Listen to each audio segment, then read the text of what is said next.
But yeah, so I guess just to start off to kind of get it out there was we obviously are now doing interview style podcast. So Skyler Walker, the one and only, is going to be the first guest. So we're going to sit down, going to talk about life before, life during the Corps, and what's going on now. And so without further ado, boys, I say we get on into it, start shooting the shit a little bit. So Walker, tell us a little bit about yourself, brother. What you got going on? Yeah, so before the Marine Corps, I actually was raised here in Utah in a very religious place, better known as a cult, kind of a spin-off of Mormonism. Bunch of crazy people. But what what do you mean by what? Can you explain like the spin-off of Mormonism? Yeah, like it definitely. wasn't full out. It wasn't just a Mormon community, or it was. What was it known as? Yeah, so they call themselves like the FLDS, or the Fundamentalist Latter-day Saints. They broke away from the Mormon Church back in the early 1900s. I think it was in the 1890s, actually, when the Mormon Church gave up polygamy, so one man, multiple wives, and all these spin-offs started happening. More specifically, I came out of the Kingston group, kind of a crime organization. So I'm a little jailbird at times. Oh shit! Yeah. There's a crime organization. Yeah, man, they're in the news quite often. Most recently, I'll just say this, and we can touch on it later. But most recently, the CEO of their biodiesel company stole $500 million from the government, from all of us taxpayers. Yeah, but they caught his ass. He's all locked up. Locked his ass up. Yep. So here's the little thing that I just Googled up real quick, this co-pilot shit. Is this pretty fucking accurate with it? Like you said, yeah, they broke away in the early 20th century. Yeah. FLDS. Oh, so they do. You said they broke away from the polygamy stuff? Or because this thing could just be wrong.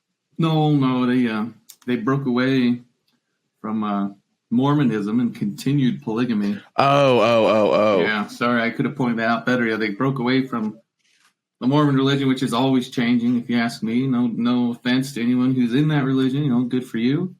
But I grew up in a very extreme version of that, so it wasn't for me. Holy shit, dude.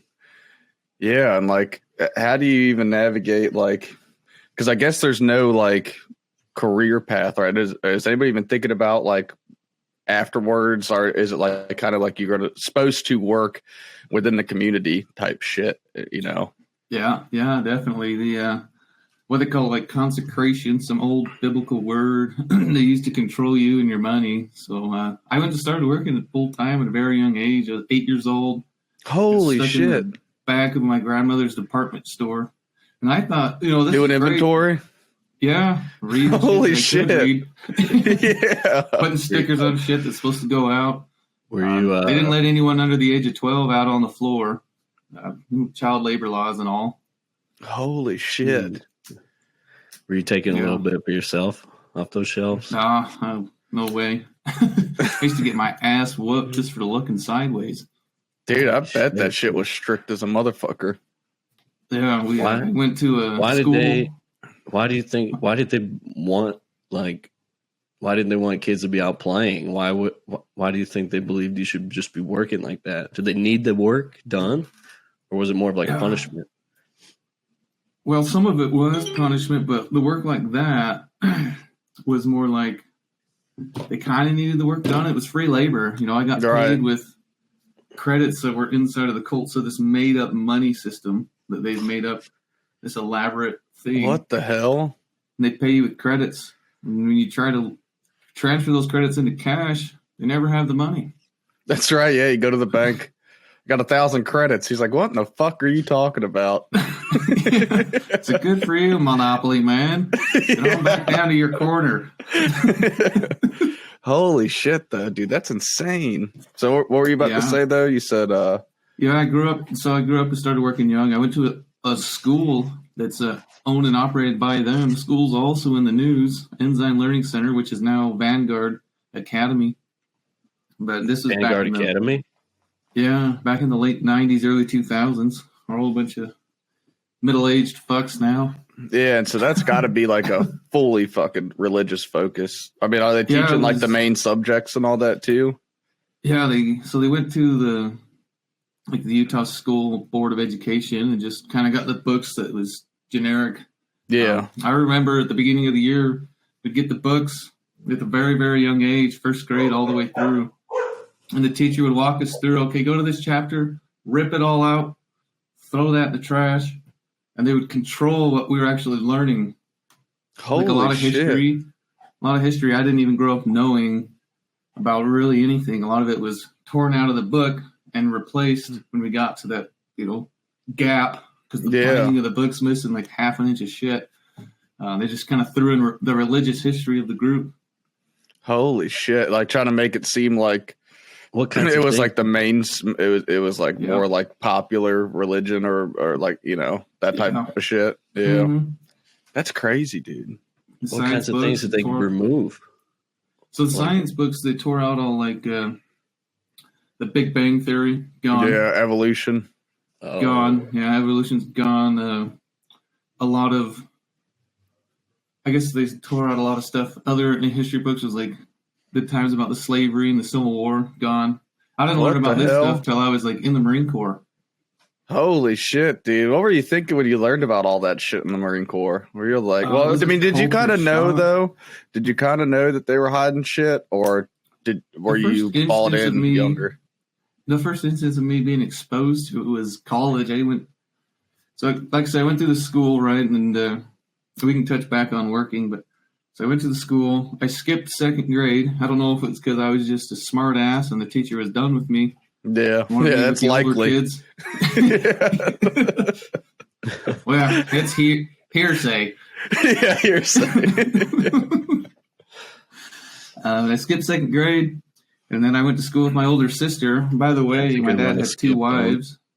I said, that is a good grade to skip, though. Nothing really memorable happened for me in second grade.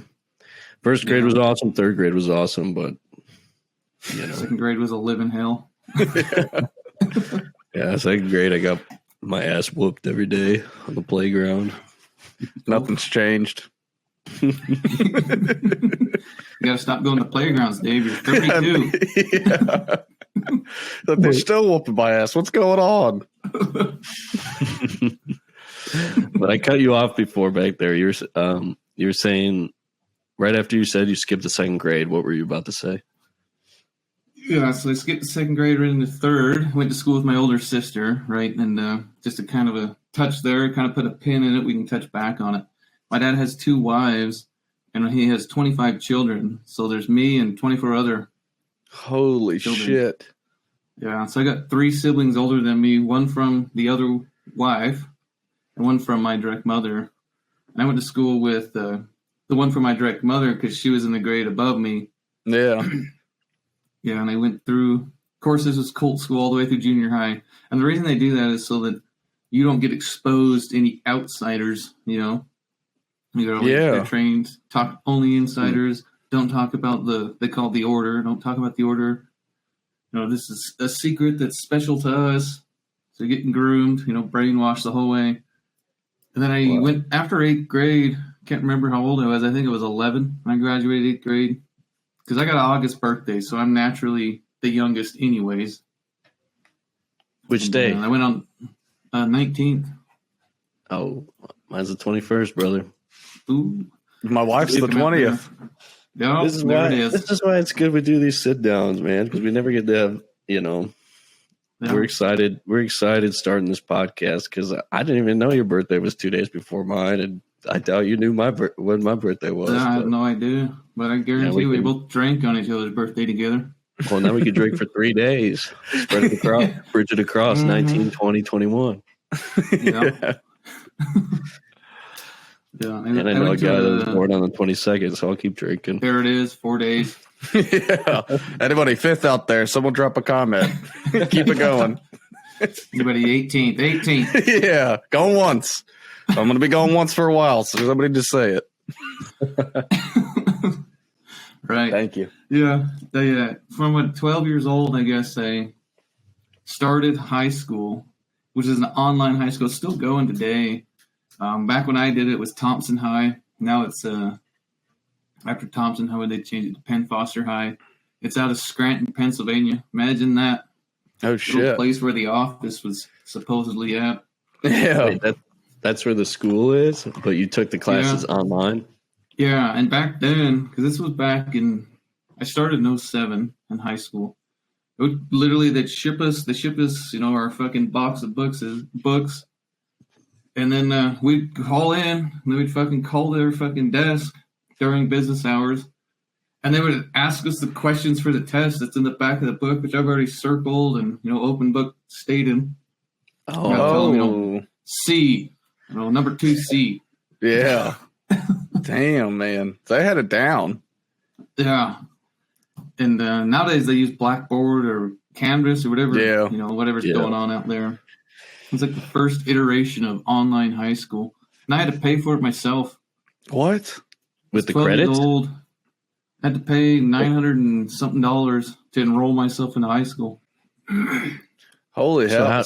How'd you earn that money? Because you said I had a before. lot of back credit, right? Because like I said, I mentioned I started working at 8 full time, and then in the summers I'd get banished off to the farms or the ranches.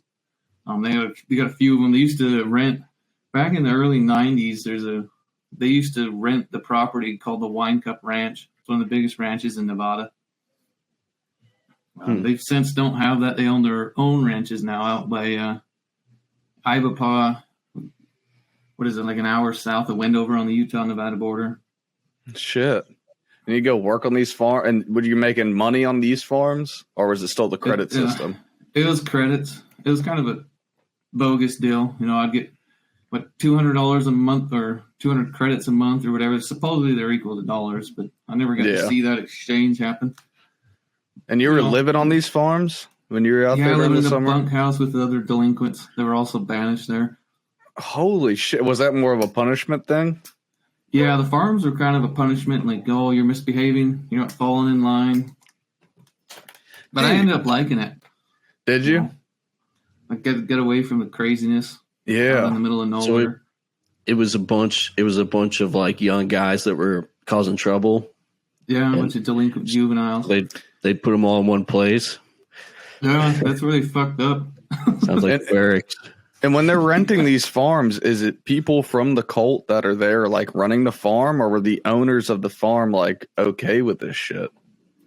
It was the people of the cult that were there. Oh, okay. The Wine Cup one was the last one they rented. So by the time I was old enough to be banished, but the first instance was 2002, whatever. So I'd work 8 years old working on the farm. And Jesus. they charged us room and board.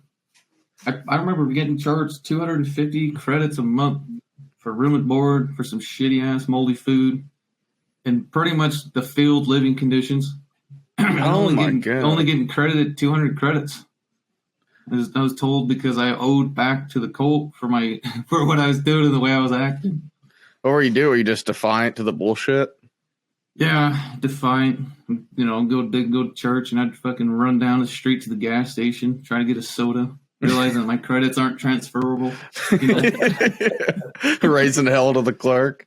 I got 200 credits, I promise. It was some guy that ran the gas station he wasn't involved in the cult, so he would just a normal place. How far did you have to run to get there? Was it like right outside, or did you go up down the street? Not quite a full block. I'd probably say maybe an eighth of a mile, just barely over. That was good practice for the PFT in the early days. Running a mile at 8. Yeah, on the farm we had to fucking walk everywhere because we were there on bad terms. We weren't allowed to drive anything. Jesus, man, that is insane. And so you were saying, so when was the first instance that you like started to realize that this shit was all going on, or did you kind of know early on? I knew very early on, like, traditional to the religion, right? The 8-year-old, you get baptized in, and they washed away all the wrong you did, and now you're this saint out of nowhere. Right. You know, and it works for people. But for me, I'm like, I don't even want to be baptized. I just want to get out of here. Right. And that shit didn't bode well, huh?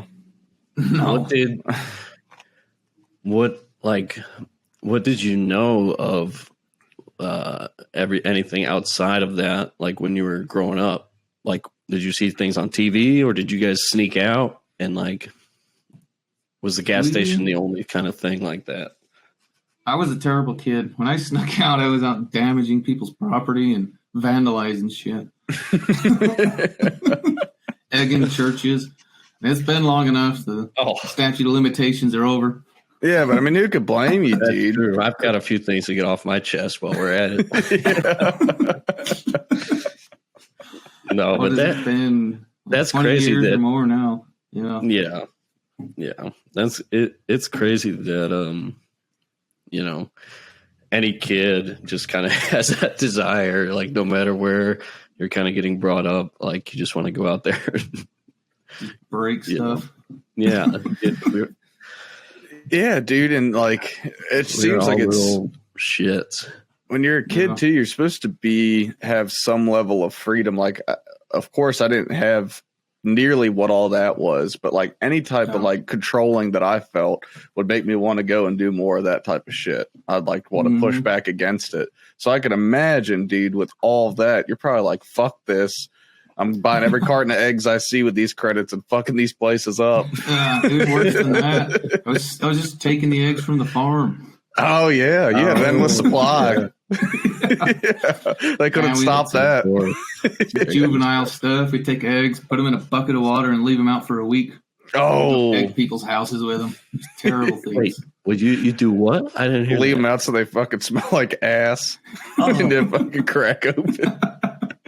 That's a good trick. I never went that far. It was in the chemistry in my early days. Yeah, I just had an egg in my hand. I had to get rid of it quick. Well, Skyler had time to plot. Yeah, premeditated. I didn't like old farm. There's nothing I could do. Yeah, in a week's time, they're gonna pay for this shit. Yeah. Speaking about some of the things we did, you remember our boy Lopez Armando? Yeah, in the 3rd platoon. Yeah, we're thinking he's about from Ogden up here. We're gonna reach out to him to see if he'll come chat with us too. Yeah, I'll bet he will. He's doing good right now. He's always been on the grind. Yeah, he's like entrepreneur. Yeah, yeah. That shit's awesome. He was cutting hair on deployment. I wonder how much money he made from that. I know. I got a bunch of haircuts from him, dude. It was easy to go just to him. Mm-hmm. You go to the Kuwaitis, they beat the shit out of you. Yeah, Armando was comforting. Yeah, he'd massage you, they'd beat you. One time he gave me a haircut. While Fletcher was trying to eat like 30 Krispy Kremes or whatever. He was trying to do I was there. Yeah, I was get a haircut with a live show. But you say so? He's from the area too. Yeah, he's from up in northern Utah, and that's one of the farms I would get banished to. Oh, so did you know him before the Corps? No, not at all. And Jamie Greenfield, I grew up a block away from him. Never met him until the Marine Corps. Holy shit. That's crazy. Insane. Yeah, literally a block. Probably throw a baseball through each other's front window. And how does that work? That he wasn't like? Is it not like a geographic area, or is it just like there's sects all over of this group?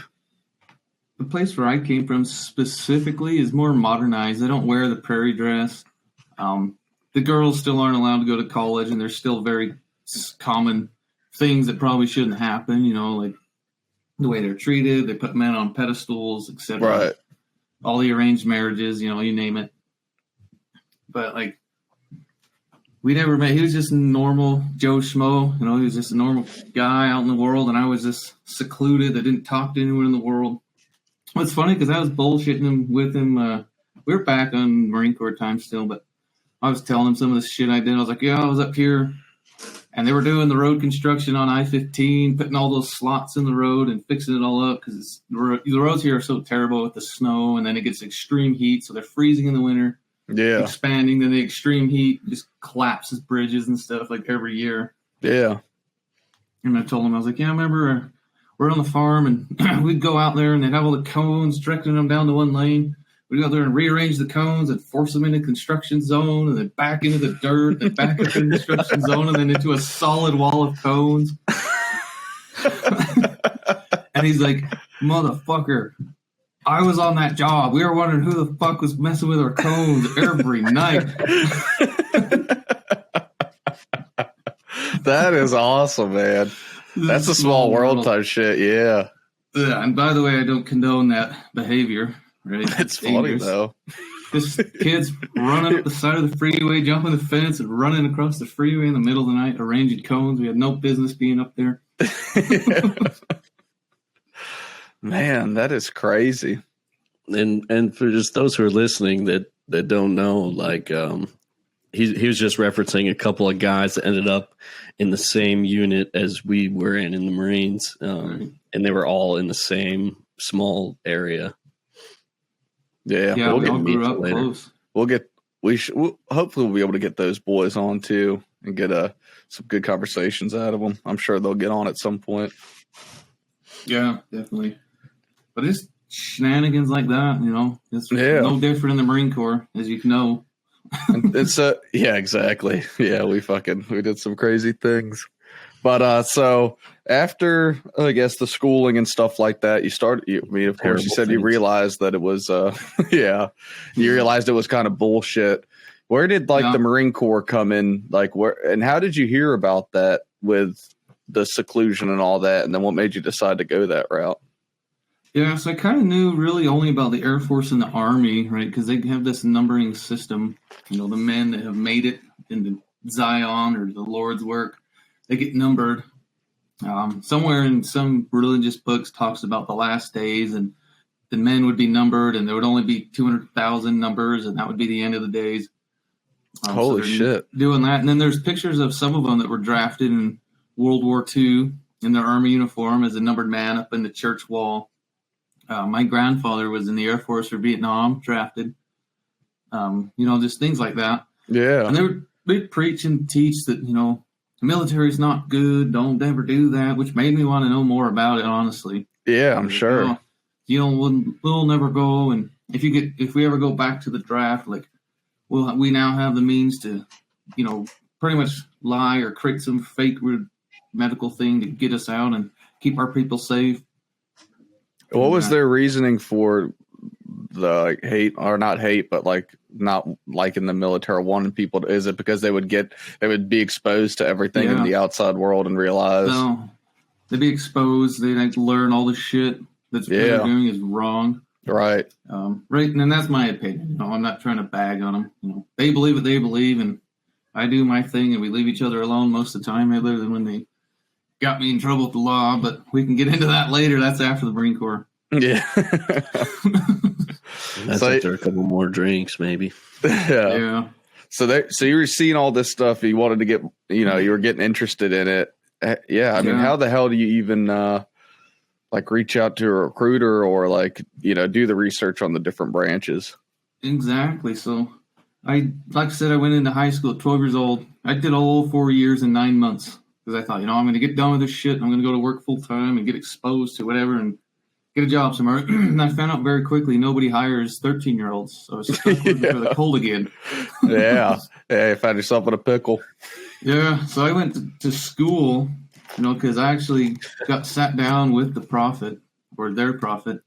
He could be your prophet if you want. It's up to you. And told me that I need to go to school to be an electrical engineer because that's what my grandfather did. That's what my dad's doing. And I need to take their steps and go.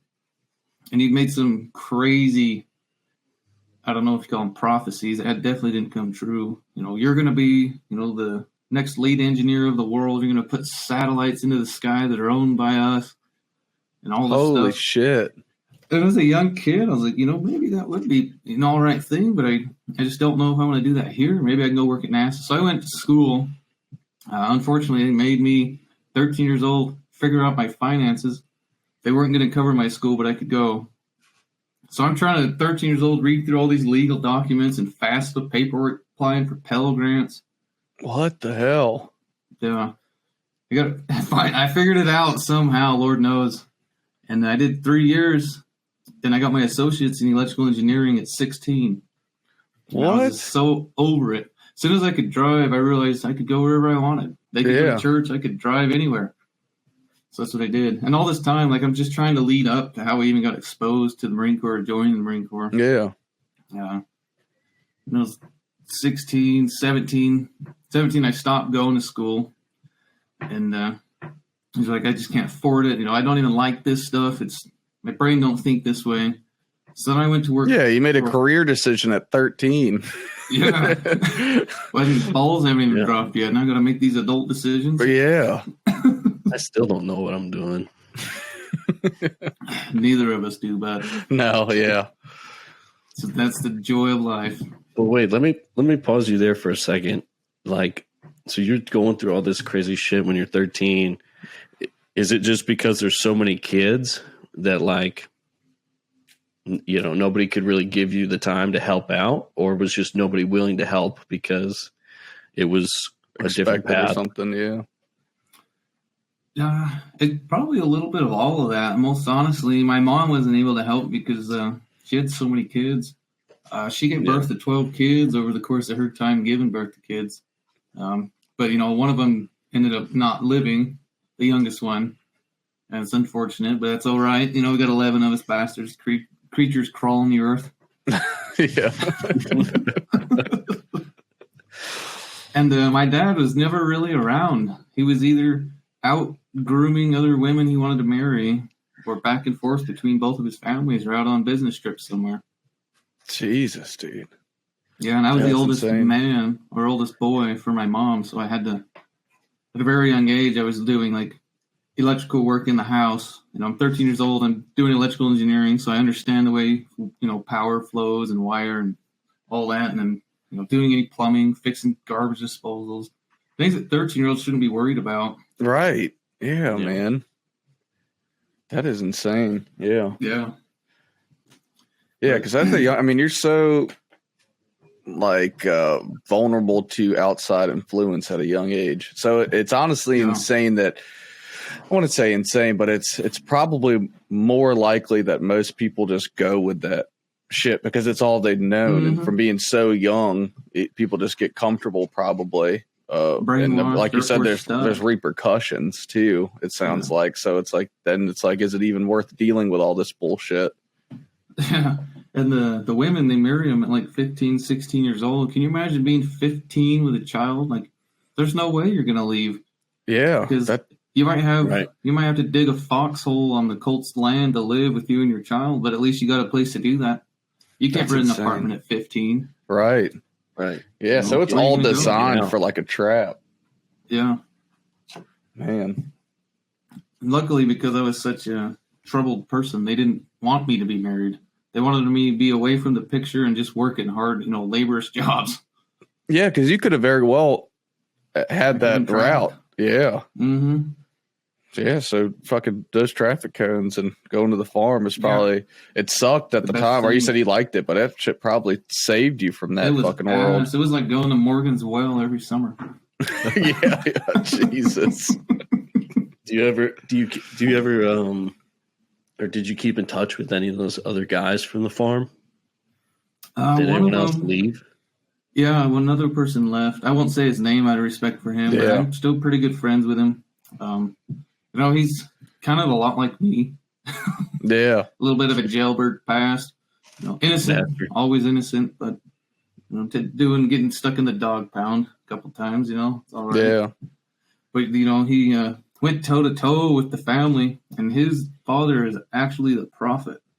Holy shit! He went toe-to-toe. They came out in full force, and they have their own legal office, lawyers, and it's like going against Google. You'll never have enough money to get. That's insane that's even allowed, and there's not more shit people looking into this shit. Well, you said, I guess now there is. They have a couple things going on, a couple lawsuits and shit. But it's like, how the fuck was that in operation for so long without anybody batting an eye? They put it up on Netflix, years. But they don't fix it, or they don't. Yeah, there's a show. I don't know if you remember watching it at Yeah, we watched the it. Lizard's house. Yeah, the Escaping Polygamy. Isn't that what it was called? Yeah, Yeah, the Lizards. Escape Polygamy. Those three ladies are my direct cousins. Two of them are my mom's sister's kids. That's insane. Yeah. Holy shit. And did you think that show did a lot to kind of shed more light on it, to kind of hopefully start getting more eyes on it to fix that shit? Yeah, I think it did. And it also didn't really focus only on the cult or group, right, that I came from. It was like all of them, anyone that was reaching out for help. Yeah. They would go and try to, and it was definitely Hollywood eyes and dramatized. And you're right. Look at anything. Yeah, when I left, I was 18 and, sitting in my house with not my house, my mom's house, which I thought was a great place to live. But looking back now, I'm like, man, there were holes in the floors and black mold in the bathroom, and really should have been condemned. But that's what I grew up with. You're right. How would you have known any different then? It was that or the ground at the farm. Right. At least I'm inside when it's snowing. Right. No shit. Yeah. Jesus Lord, dude. Why were conditions so bad? Was it just because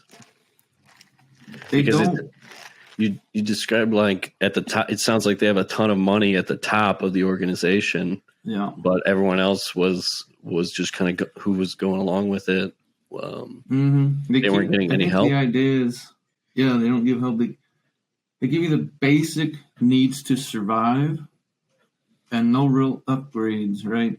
So only people that have access freely to the pot, because everybody turns that works real jobs, gives all that cash into the cult's system, and they have big vaults, and they keep it all in gold bars. And there's actually a story about gold bars, 15 years ago that some kids left and came back and stole them. Holy shit. They're just keeping them in the closet at the prophet's house, Just fucking full gold bars. A lot of them. I think it was a couple $100,000 worth of them. Damn. Yeah. So it's like almost run it sounds like it's run like a corporation. So like the prophet's the CEO, and his core team of all these people that are running this, and they probably understand all the shit to it, but they make the most amount of money by having kids especially, which is horrible, that they don't have to pay shit to, but they're doing all these tasks and running these farms and shit that's making them money that just goes back into their pockets. Exactly. That's fucking insane. And they put it behind like a religious facade almost, or like not a facade. Maybe that's, I'm not trying to shit on a religion or anything, but just having that blanket. Having that blanket of saying we're doing this because we want to get, like you said, the Zion and all that. Yeah, exactly. And in all reality, they're just trying to make fucking money. Yeah, that's really nuts, man. That's fucking insane.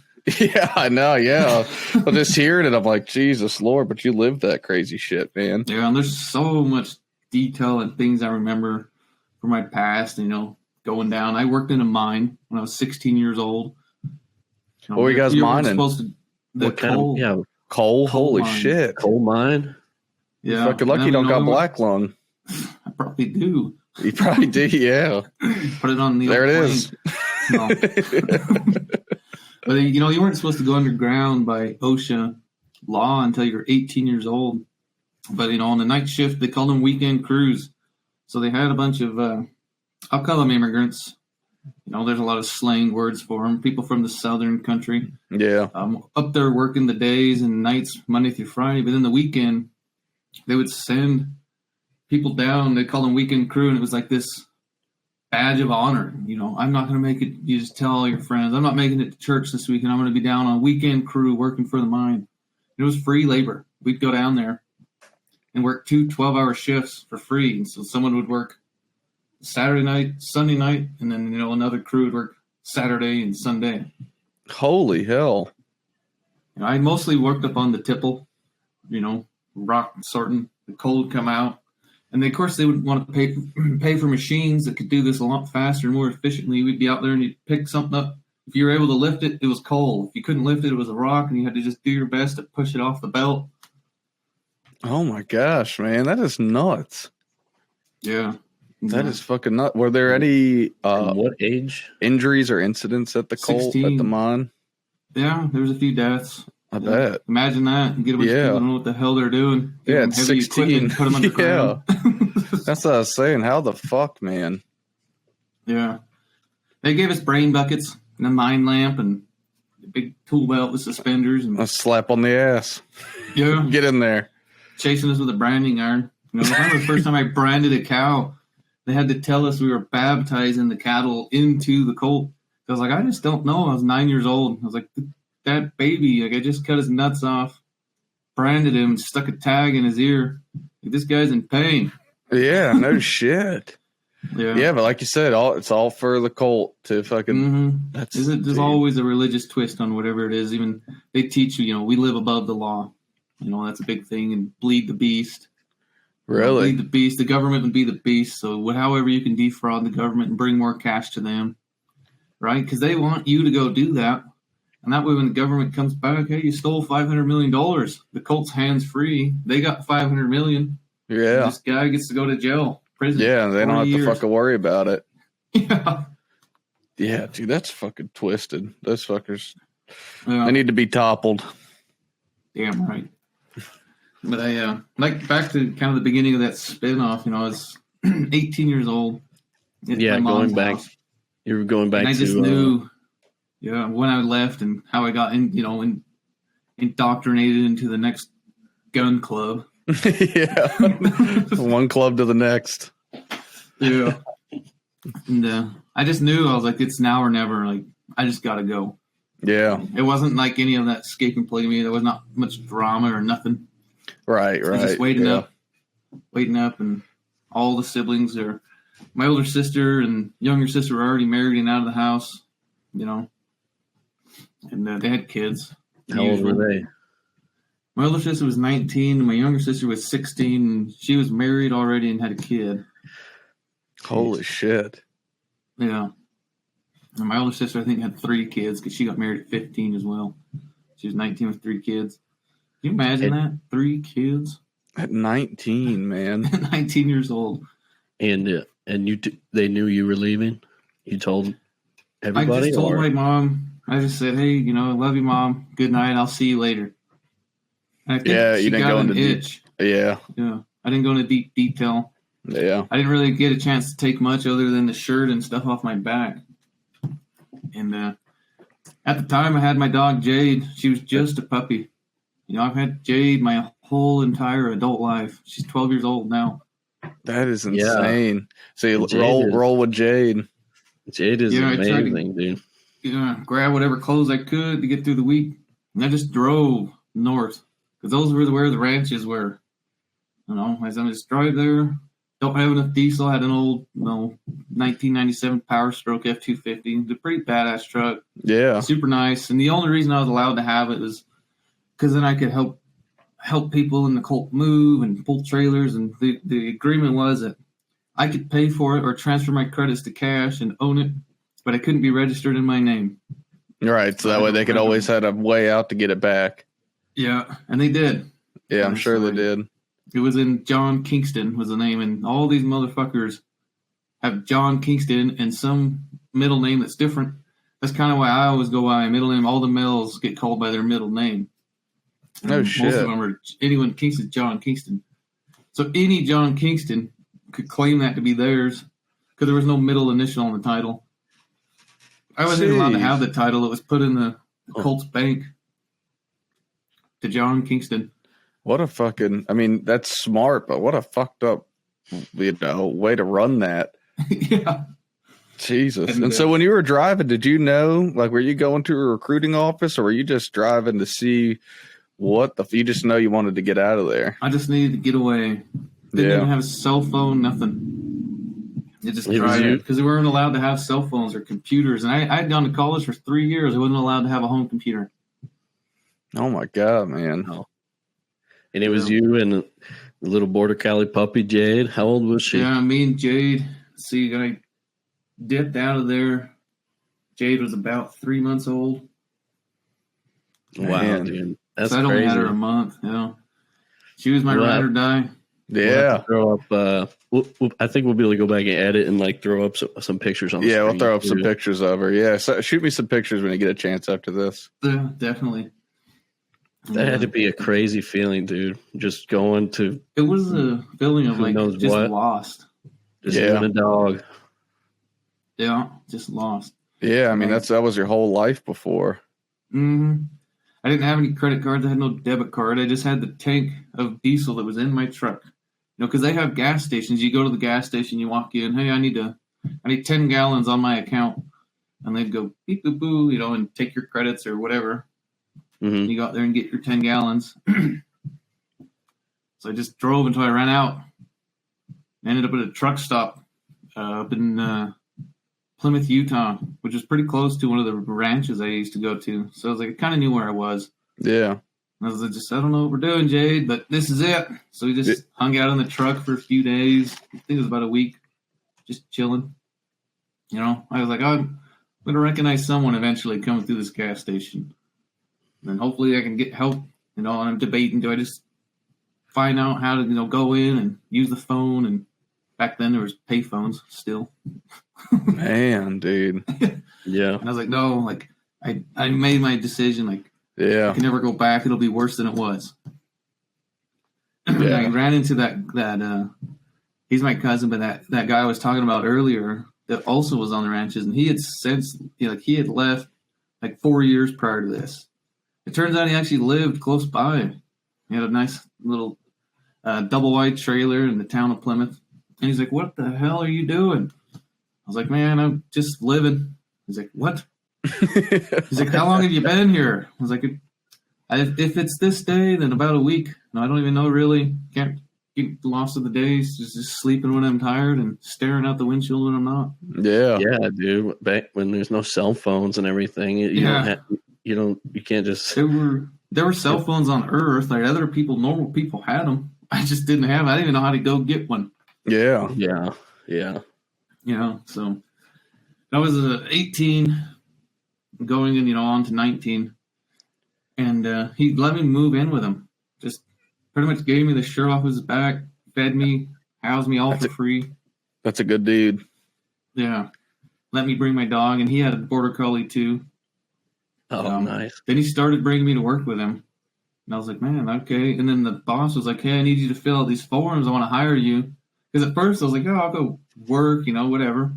And then he also taught me how to be a mechanic, because he's a mechanic on the side. So that's where I learned how to, like, change brakes, change the axle on anything, change clutch on a stick shift, pull transmissions out, injectors, headers, pull cranks out. We rebuilt a Chevy 350.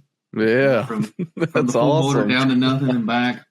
So I got to learn a lot there. It was good. It ended up being good for me. Yeah, man, you got a lot of skills too from that, I bet. Yeah. I mean, that's huge. You could use that just on a day-to-day basis. I'm sure you still use it today. I use it all the time on my own shit. Yeah. But so I moved in with him, and the boss hands me this paperwork. I need you to fill out this RE9 and W4s and get all ready. And I'm like, what is this? Like, I've never seen these. And the dude I'm living with laughs. He's like, just bring them home and I'll help you fill them out. Yeah. Because he's 4 years older than me. So Right. he'd been exposed for 4 years. It's also where I picked up drinking, getting out with like the local kids my age in Plymouth. Go to bonfires and things. Is there any drinking allowed in the cult itself? No. So alcohol is against their religion. But it's rude to say this, but there's some ugly motherfuckers in there, and I just don't know how they could breed without being drunk. That's right.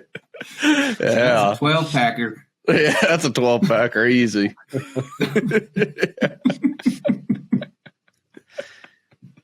Oh, man. That's funny. Yeah, it's like I lived with him for like 9 months, and I just felt like I wasn't going anywhere. I felt like I got to a place where I felt like I either needed to repay him or break off and do my own thing.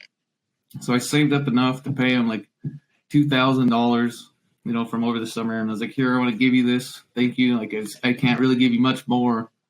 I'm going to go live with my aunt, who had left when I was like a toddler back in the 90s. She, at the time I had Facebook. I don't do any social media anymore. It's been years and life's better without it. Yeah, agreed. Yeah, I found her, and she looked like my mom, so I knew I must have been related. There's a lot of people that look like me in Utah. That's all right. And they hit her up and like, oh, I'm up here. I left about 9 months ago. And she was like, oh, you got to come down. Like, I'm so happy. I'm so proud of you. We were waiting for someone else from our family to finally see the truth. And I get down there. It was a trap. Was it? Mormons. They were No Mormons. way. They're trying to get me wrapped up in this other religion. But they were nice enough to let me move in. Oh, so they had like a different sect of it going on down there. Yeah. How did you know, or what was the first signs of it? Because you went down there with all my shit that I had since accumulated, the clothes I had bought, and not much more. And shortly after this is when my truck got taken. Oh shit! Go down there. Your truck got taken? Yeah, I just got stolen. They repossessed it. Oh, somebody stole it. Some John Kingston. Some John Kingston stole it. John Kingston literally had called it in stolen, and the cops pretty much removed me from it. I'm 18 years old. Now I got this court case. I didn't even know about court. I just had any typical 16, 17-year-old, no insurance or tinted windows or driving too fast, speeding tickets. They're all cool. Just minor traffic violations. You go into court. If you can't afford it, you do your 1,000 hours of community service or whatever it is. Yeah, no shit. So I'm in this court case. I don't I guess I was a little prideful. Didn't have it in me to ask my cousin who had saved me to save me again. I was like, no, he already pulled me out of this once. I know how to do this now. Right. And I went down I got drunk and just swiping through Facebook. And the Marine Corps ad came up. I knew nothing about any of the branches other than they were bad and nobody's supposed to be there. Oh, shit. So I was like, and it pretty much called me a bitch in the ad. Do you have what it takes? Yeah. You're like, yeah, I do, motherfucker. Yeah, are you resilient? Do you have what it takes? I was like, all right, motherfucker. I'm drunk, pissed drunk. Yeah. So I go ahead and put my phone number in there. And in the meantime, my mom did, because when I got a cell phone in that 9 months, I went ahead and texted her, said, I'm alive, I'm okay. Rudely enough, said, I really don't want anything to do with you guys. Yeah. And she's like, well, at least come get your social security card and birth certificate and your passport. Strangely enough, they had a passport for me, which means they thought I was going to be this pillar of Zion, numbered man. Right. Not working out in their favor. I was like, okay, I don't know why I would need any of that. So I had that on me, and I just carried it every day, hold it just in my pocket. I had nowhere else to put it. When you went down there to get it, did they try to talk you back into it? Yeah, I actually had to fist fight my dad to leave. No shit. Oh, wow. So they tried to wrestle my ass up and keep me. I take it you won since you got out and joined the Corps. And I'm sure there was an assault charge somewhere floating around for many years. Yeah. Then, like I say, that ad talking shit to me. That's right. His poor drunk. And the next thing, first thing, bright and early, 7:30 in the morning, and I'm just barely got to bed a few hours earlier. Yeah. Oh, this is Sergeant McClure, the United States Marine Corps recruiting RSS Roy. They called your ass the very next morning. And I was like, what? He's like, you've showed interest in joining the Marine Corps. Would you be willing to come sit down for a talk? Like, sure. Like, when do you want me? He's like, are you available now? Like, I guess. Shit. That guy was in the office sweating. Yeah. It was just walking distance away. I didn't have a vehicle. Yeah. And I just went down there and fucking went in there, just one eye open, bloodshot, smelling like a bar, 19 or 18 years old. The recruiter's like, he's perfect. So this is the man for the job. That was in December. It was like just after Christmas. And it's like, are you, this is what it's all about. And I said some smart ass comment like, if I sign this today to kind of get to wear the uniform now, that shit's pretty cool. Yeah. And he just lit my ass up. His OEF vet. Yeah. I don't know. He about hazed me on the spot. Just seen something snap in him. I was like, all right, like this motherfucker's crazy. Yeah. Then he called me a bitch. He pretty much was like, you know what, get out of here. Like, you'll never make it. You're gonna have buyer's remorse. You're gonna sign this. You're gonna back out just like all the rest of these pussy millennials. I was like, That's well, right. hold up. I was like, that's not like fuck no. Like I'm not doing that. And then he like coerced me into signing. I had signed an open contract. Had no idea what it was about. Didn't know any of the rank structure, none of the history. I was on an open Marine Corps contract. He knew how to get you. He's like, call this guy, bitch. He'll sign it. He just saw my big head, and he's like, oh, this guy's got a head full of air. That's exactly what to tell him. Yeah. I swear to God, he fucking got me. And I didn't pay any attention or any interest in learning. Right. And he's like, well, when do you want to ship? I got ship dates in April, June, July. And he's like, are you a high school graduate? And I was like, yeah. I can go get my diploma if you want. He's like, okay, well, bring that in tomorrow. We're going to take you down. You're going to do the ASVAB. Okay, I don't know what the fuck that is. Yeah. Sure. Got nothing better to do. So I told him, it's like kind of in a bad place with my family and things here. I just trying to get out of Utah, anywhere. He's like, oh, perfect. So you're willing to just go whenever. And I was like, if you could send me today, that'd be great. Yeah. And then he's like, okay, I got you. And I was like, sure. This guy that just chewed my ass, now he's got my back. Sure.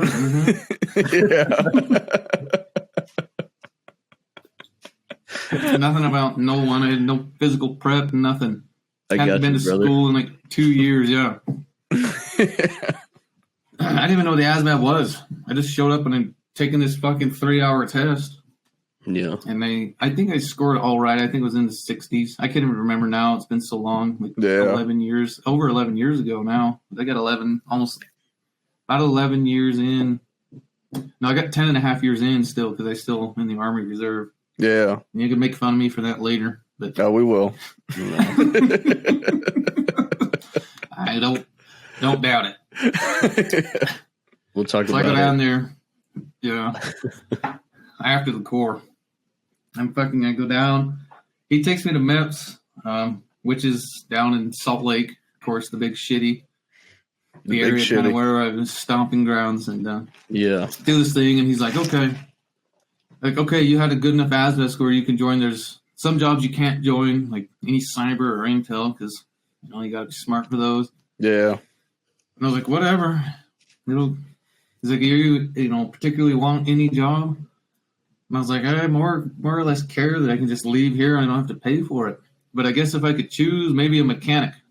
I want to be a big, heavy-duty diesel mechanic. And he started laying it out. Okay, you got to join here, and you got to go to Motor T and finish your first contract. And then once you pick up staff, then you can go do the actual ASE certified mechanics school and all this. And I was like, no, fuck that. I'm not doing that shit. Just send me. He's like, okay. Like 2 weeks later, on a Sunday, I've been drinking again. Saturday night. I didn't go to any of the pulley function. I never a pulley. I never went to any function or nothing. I talked to him at the end of December.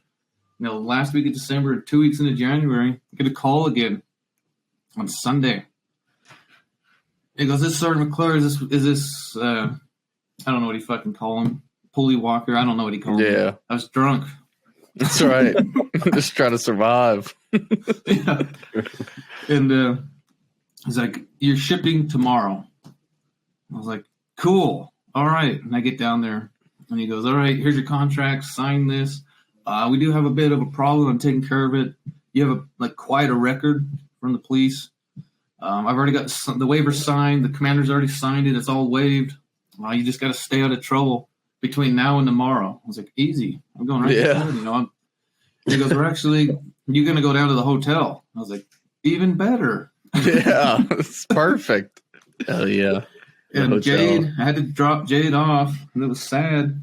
I entrusted her with my aunt. Thank God she didn't do anything. Yeah, no shit. Because I'm leaving. I can't bring her with. Yeah. Yeah, I was going to ask about that. Yeah, but your aunt took good care of her while you were gone? Yeah, she, while I was staying with my aunt, Jade actually had her first batch of puppies. on wow. December 21st in 2013. Man, That's First crazy. match. Yeah, so I told my aunt, I was like, hey, I joined the Marine Corps. I have to leave right now. Like, can you take care of Jade and all the puppies? And she's like, what? Are you serious? The puppies were born when you left? Yeah, they were born. She had Oh, 8 beautiful puppies, and they all lived healthy lives somewhere. She kept one of the puppies, but she's like, okay, I'll do it. But I'm keeping all the money from them being sold. And I said, I don't care. I just want Jade back. Right. Just give me Jade. So, yeah. Damn, so at that point, did you know that it was, were you still open contract or when you did all that? I was open contract all the way into boot camp. And then in boot camp, yeah, that's when they gave you the infantry. Yeah. And you didn't know anything going into it? Like, did you know, like, you had to do pull-ups or did you know, run a 3-mile? You didn't know any of this information? Nothing about the IST, nothing about the PFT or ACFT. I didn't even know the rank structure. You know. Dude. So I go to MEPS. Thank God I passed the breathalyzer. You know, drinking the night before. That's true. I guess. Yeah. I remember this master sergeant. At the time, I didn't know his rank, but I know it now, right? Mm-hmm. This master sergeant just lighting us up, telling us how we're going to go to war, and if you're not infantry, you're a pussy, and all this stuff. And I'm like, oh, I don't even know what I am. Yeah. For all knows, I could be a shit washer. I take care of the shitters. That's right. And I get down to what is that? The USO in San Diego. Yeah. They give me a $20 thing, and I'm like, I'm not really hungry. Biggest mistake of my life. Didn't eat anything. Get to the USO, and I'm like very anxious. There's kids crying already. I'm like, what the fuck is about to happen? Yeah, I get down there. Just you guys know what happens from then on, right? Mm-hmm. I get down and some crazy short Asian dude, and I don't mean to be disrespectful or whatever, but he was Asian. He was short, he was angry. It is what it is. You're just trying to help people visualize. That's right. This dude that's yoked, I feel like I'm taller than him, but he's like so like yoked out, like he's been lifting weights for the last 10 years. Yeah, I was gonna say he's probably short, but like 5 feet wide. Yeah. Built like a shipwreck house. Mm-hmm. Just lighting up fucking kids that don't know what they're getting into. That's right. Yeah. Right.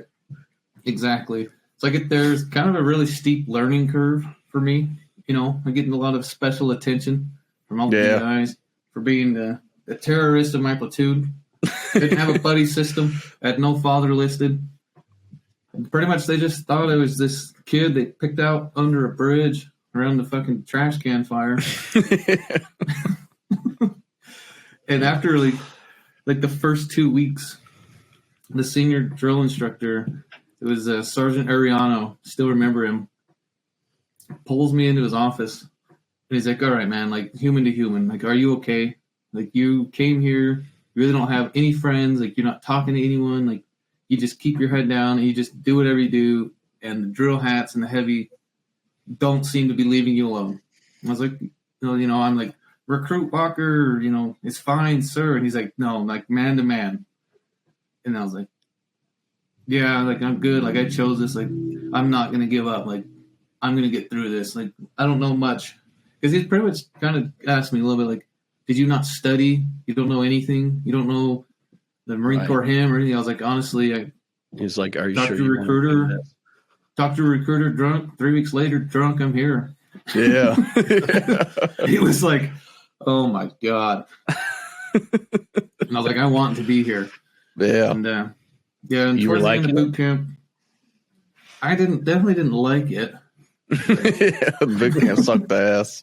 But what made you want to be there? Because I almost feel like, most people, if they just hit, you just show up at something like that without, It's a high attrition rate.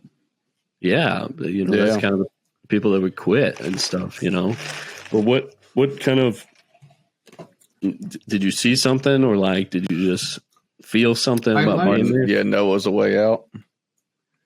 I did like a little bit at the time. I didn't know what it was, but the camaraderie. I didn't even know what deployment was until I got to 3-7. Right. I'm like, oh shit, that's what that's called. Yeah. No shit. And but we get through boot camp. I don't want to get into details of boot camp. It's kind of the secret of the Corps. Yeah.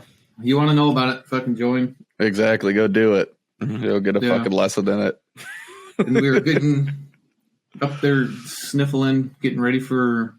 I think we were at field week. Some towards the end where they're like, everybody infantry over here, everybody motor T over here, and then I think it was after the Reaper when we were Marines. Yeah. It's towards the end. Yeah, I remember when they did that. And strangely enough, Staff Sergeant Wall, not Wall-A, not Wall-Lee, Staff Sergeant Wall himself. And now he's a first sergeant, so First Sergeant Wall. Yeah.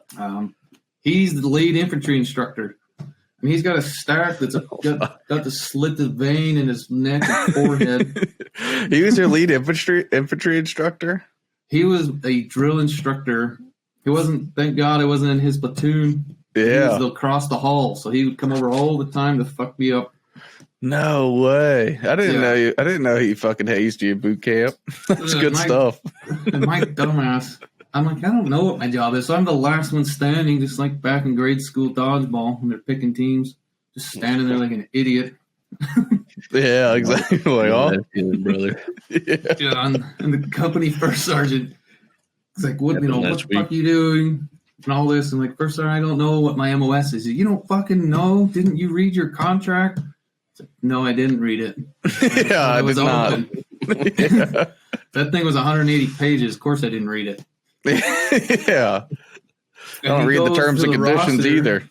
On anything. Roster, yeah. You're over there with the infantry. I was like, cool, what's that? So I go over there. And Gunny Wall starts lighting me, or First Sergeant Wall, whatever. I call him Gunny because he knew him most as I knew him most as a Gunny, yeah. And he starts lighting my ass up. You're a shitbag. You're going to make the worst infantry Marine. I'm going to find you in the fleet and haze you for the rest of your career. And I'm like, oh, I know this isn't true. He made true on that promises. That's crazy.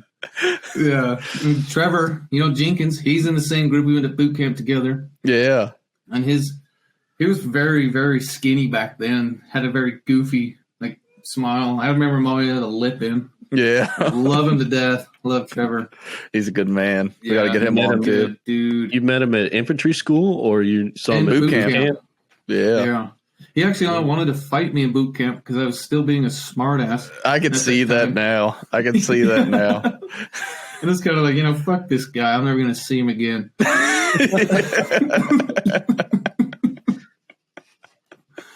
And whatever, I got through and kind of definitely have the basic training, right? That's what it's all about. Yeah. Go home and Pendleton lights on fire, so I get extended 2 weeks. So I really don't want to be home. I got nowhere to lay or rest my head. Right. I just got Jade, so I go get Jade. You went back to your aunt's house on leave? Yeah, and I got my dog. Told her thank you.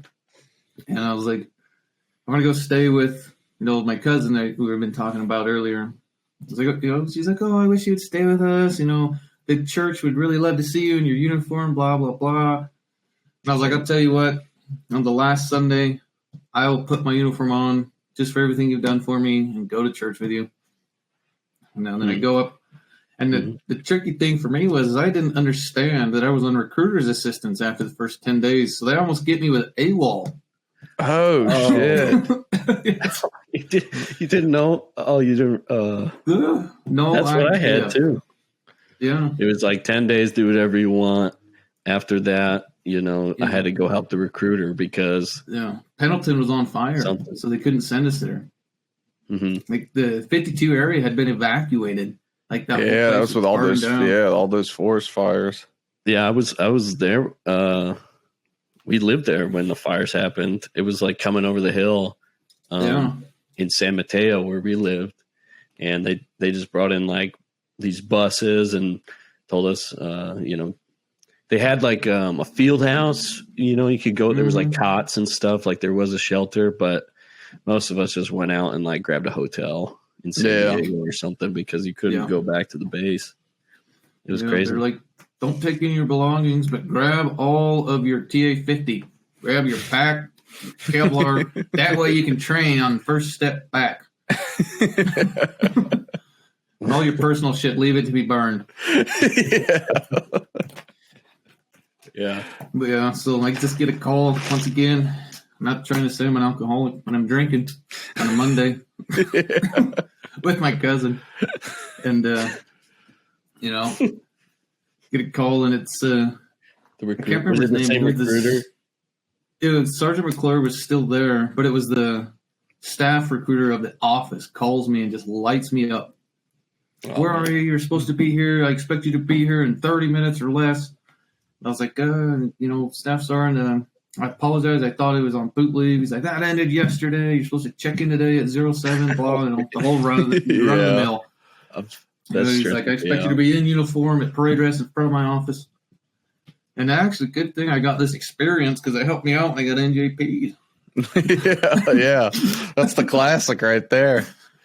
Yeah, so I get down there, find out I'm on recruiter's assistance, drunk, in uniform, sweat my balls off, very similar to my NJP. Yeah, that's how mine was too. Gunny Wall, he made me leave from when it first happened, sprint to my room. He was with me the entire time, screaming at me. Screaming.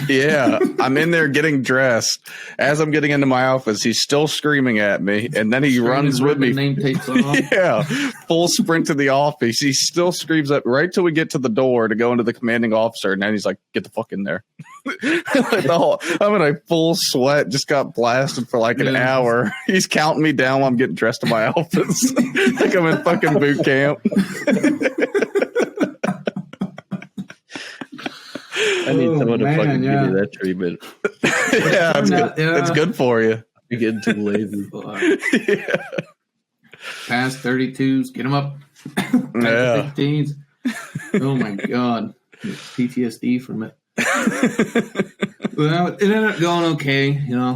I had just had to do a lot of dumb shit for him, and it went well. And stayed with my cousin. I went back to School of Infantry, and that was history.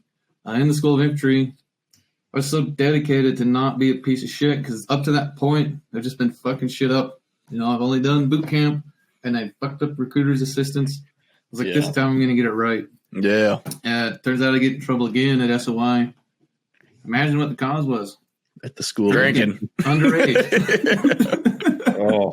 School of Infantry, that's right. SOI, the School of Infantry in Pendleton. Yeah, you were all West Coast for all of this. Yeah, West Coast. And so I get put on restriction for the second half of SOI, getting to clean the shitters and sweep things, no phone. But I really didn't have anyone to talk to anyway. So the only thing that bothered me was I didn't get to get in civvies and be a turd burglar out at whatever that is, Oceanside with the rest of the boots. Yeah. Oceanside. Yeah. Great place. Yeah, you both are West Coast, right? Yeah. Yeah. Great. I was the only East Coast boy. Yeah. Halfway through, they called the split, and I hadn't fallen out of any hikes. In fact, I was always within the first 5. Yeah.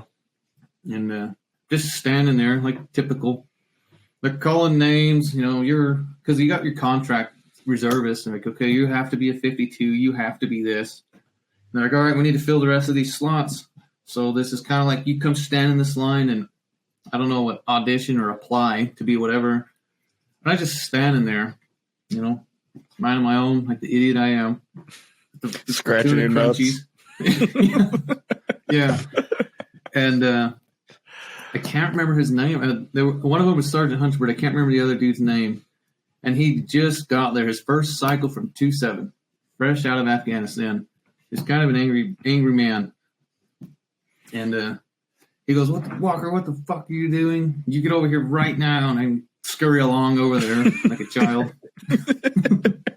I was told I was an open contract, and then in boot camp I found out I was infantry, so I'm here, and I just infantry. And he's like, stand right here. You're a machine gunner. Okay, cool. What's a machine gun? I'm like, I had no idea. Yeah. And that's how I became a machine gunner. No shit. Yeah.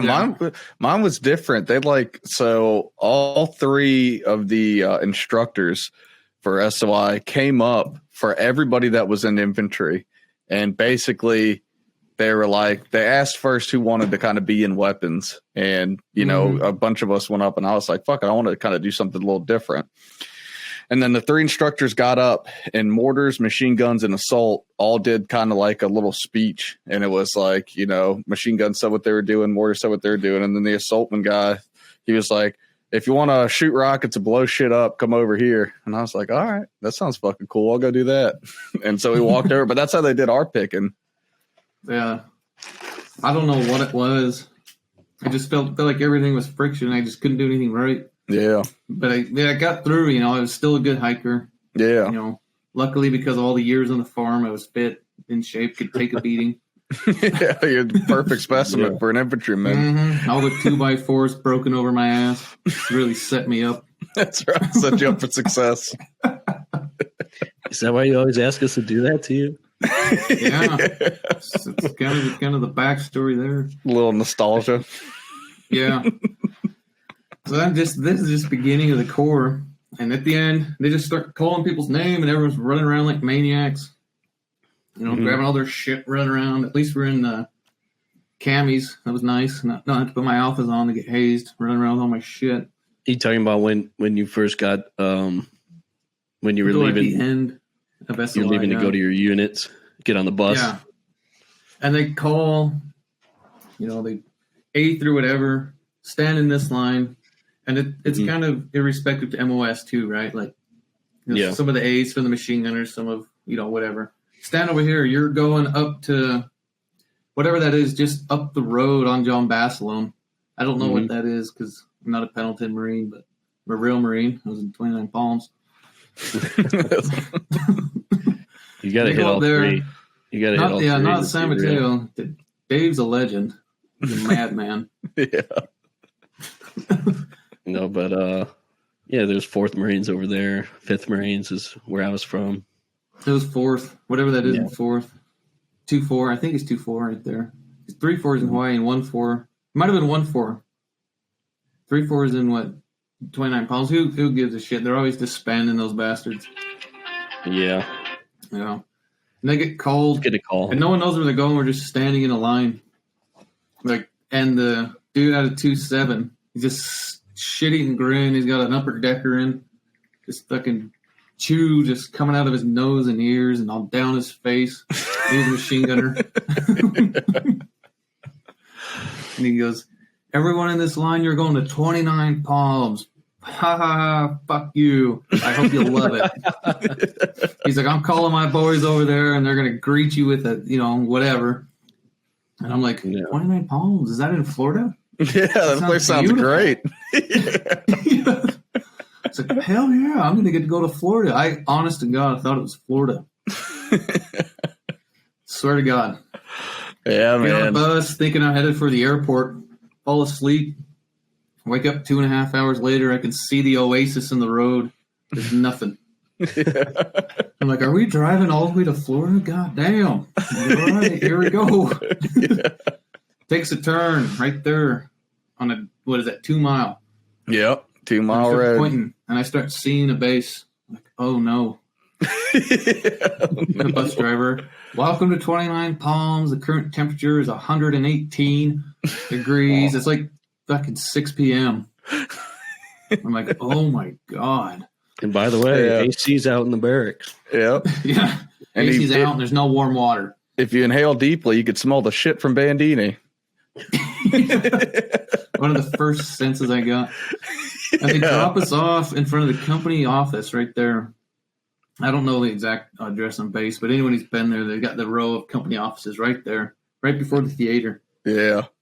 For, 17, 27, 37, and 34. Yeah. Line up all the way up the hill. Hot as fuck. We're out there, and what's his name? The first clerk for India, that I think it might have been Alvarez. Just a chubby guy. I don't know his name. Yeah. I think Alvarez was Dumbo. Yeah, Alvarez was Dumbo. Yeah, big ass ears. Yeah, and he's like trying to be hard. He's a lance corporal, and I'm just a whatever that is, a private 2. I don't even know anymore. PFC, I think. Yeah. And he's like, get all your shit. And pretty much we're all a bunch of shit bags and we'll never make it. Everything we do is wrong. He starts drilling us with knowledge that we haven't even learned yet, just hazing us. Run here, run there. Yeah. And Hodap turns the corner. When does it end? And he's like, Walker, Jenkins, come with me. And then he brings us, he doesn't know we're machine gunners, and delivers us to like, and I'm trying to remember some of the 11s. Who was Hodap at that time? He was the machine gun section leader, right? Machine gun section leader, yeah. Well, he was taking over for Arnold as machine gun section leader. Arnold is a badass dude, huge dude. I got a good whooping from him. Yeah, he left. Did you never met Hodap? Did you, Dave? No, I did. Yeah. Oh, you did. Yeah, you met Hodap. Yeah. Yeah, I liked working with him. But yeah, he's a good dude. When I got there, I think we overlapped for maybe like 3 months at most. Like he was leaving, and I had just got there. Yeah. But yeah, he's a good dude. And he dropped us off to because they were thinking they're getting 2 boot drops. He drops off at 11. And some of the people that were there was Jones, Arizmendi, Caldwell, Uncle Andy, Corville himself was there, and a Yurtis. Oh, man. And they're just screaming and things, and he walks us through the fire lane, just tells us to put all of our shit down until he finds who's in charge of us.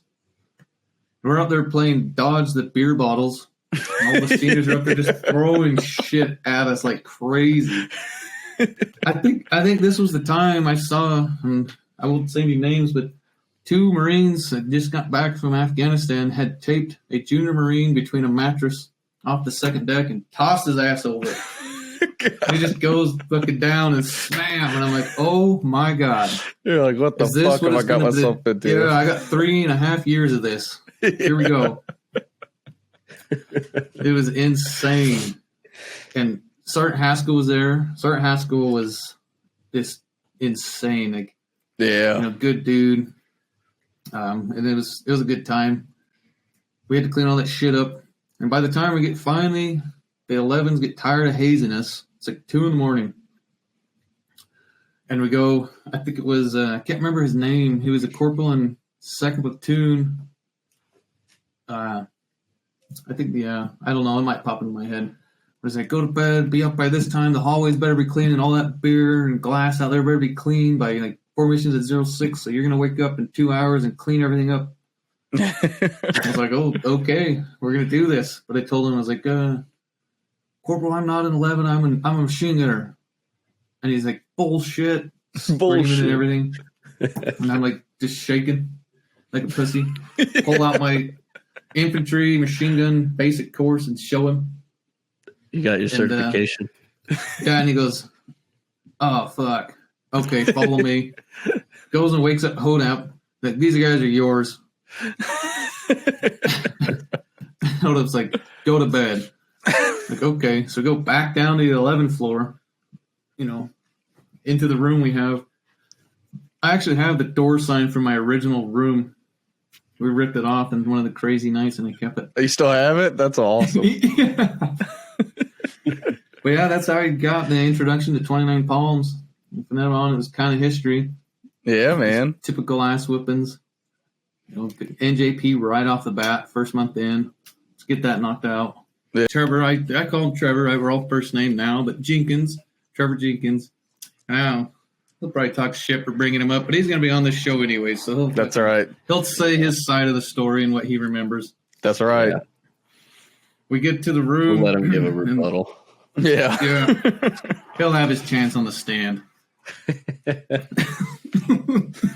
Wait, what are you about? You're about to tell the story of how you met him, or how you officially met, because I met him in boot camp. Right. Kind of how we became friends right off the go. Like I said, he pretty much wanted to fight me in boot camp in SOI. SOI, we became pretty good friends, right? Because we're just doing this thing, and we would go out drinking and puked all over a nice family once at a Dave and Buster's. Story for another time. No way. Yeah. Hands over my mouth, puke just shooting through my fingers all over their dinner, their children. And what, it was a family with kids or? Family of kids just coming in to have a nice dinner. A bunch of asshole underage Marines get drunk at the bar. I still think about that to this day, I bet. You don't want to live Stay away near, from the Marine Corps. yeah, you don't want to live near any, probably any military base because there's a chance of that happening to you at Dave & Buster's. Right. So we were already acquaintances, we'd made friendship, but really when we became brothers is that we arrived at 29 Palms, checked in at 3-7, had a wild night. The next day we moved rooms up to the machine gun weapons floor. We get in there after getting fucked around all day. It was the third floor, and I think it was 1429 was the building number. Oh, that was the one. That stayed the same then from when I got there. Yeah. Room I got there a couple 319, years got the later. sign to prove it.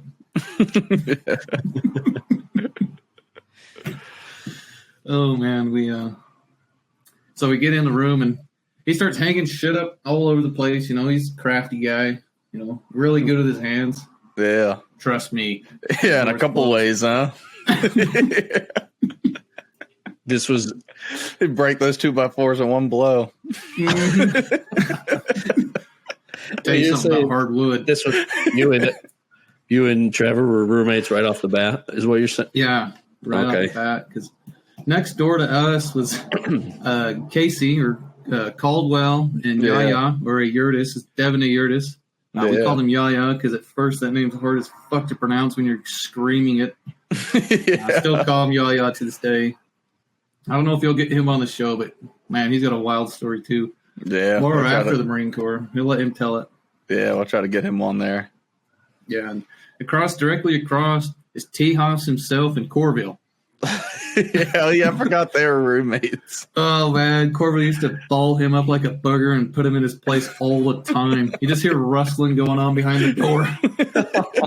Tejas coming out, just flailing and screaming. And Broberg going in there to roll up Corville. But yeah, Trevor's hanging things up, and he turns to me and he goes, "If we're gonna be roommates, I need to know who's your favorite NFL team." I didn't know. I kind of knew what football was from the year I've been away from the cold. I hadn't watched none of it really. So I said the first thing that came to mind: Green Bay Packers. I had no idea what state or anything about them. Yeah, like, good, mine too.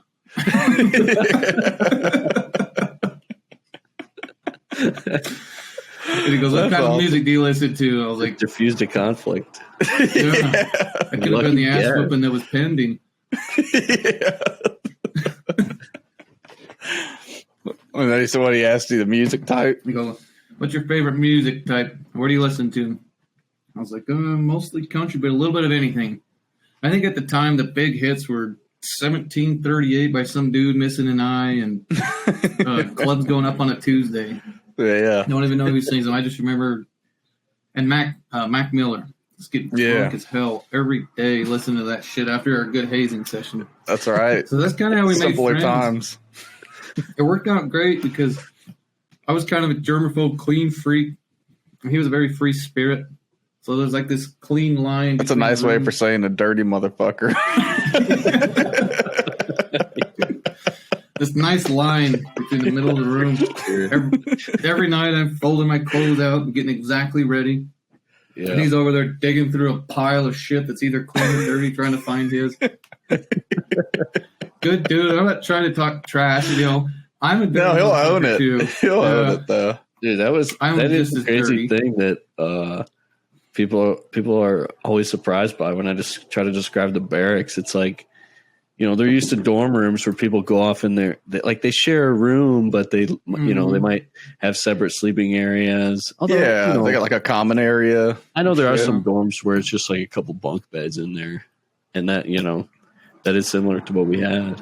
Yeah, but there has to be bars on the windows and brick walls. And solid steel metal doors, kind of like Joe. Honestly, I can say that I spent some time in Joe. And the difference too between the barracks and a dorm is you can lock your dorm and be done for the day. You can never be done in the barracks. You can never. There's no peace. Never keep an assaultman out of there. If you got assaultmans nearby, your door will be breached. Yeah, dude, that door is breached every night. I remember when Conrad came in one time, like one of my first times meeting him. I'd just gone out, because I didn't have a vehicle at the time, and I got some Chinese food. I was so stoked. And I come in there and I'm fucking unboxing my lo mein. I'm going to get a bite of it, and I see a hanger shoot out from under the door and just crack it open. And fucking people start rushing in. Conrad comes on up to me. He's like, "What's that?" I'm like, "Lo mein." He fucking uppercuts it, pop, smacks it all over the room. He's like, "Now clean it up." It spun around and walked out. Yeah, good old Conrad. I had an instance like that too. I was just about to talk about that. You'd just be like going down the hall to do your laundry, and you see like some drunk Lance Corporal with a coat hanger. Like, I know he's fucking in there.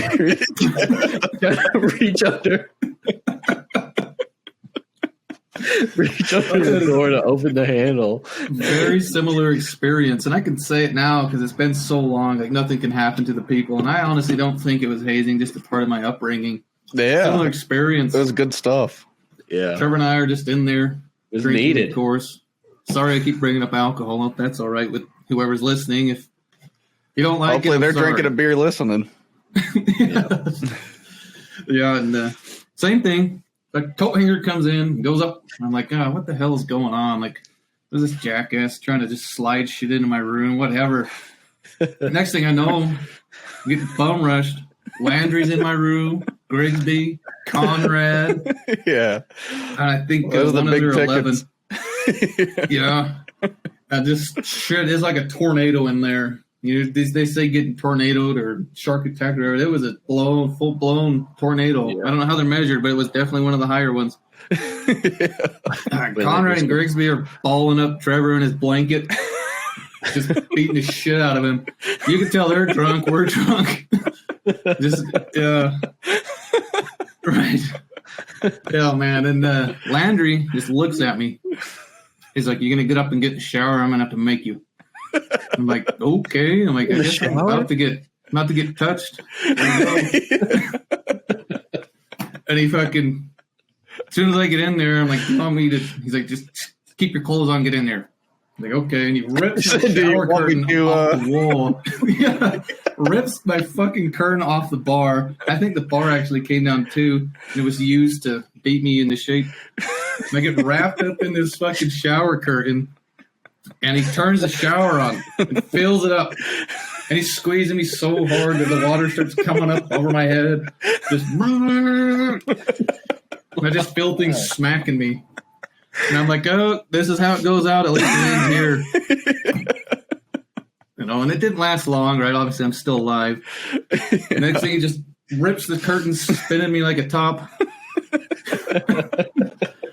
And I swear to God, Conrad said this famous line, "Clean this shit up." Yeah, dude, that was always his outro. Clean this shit up.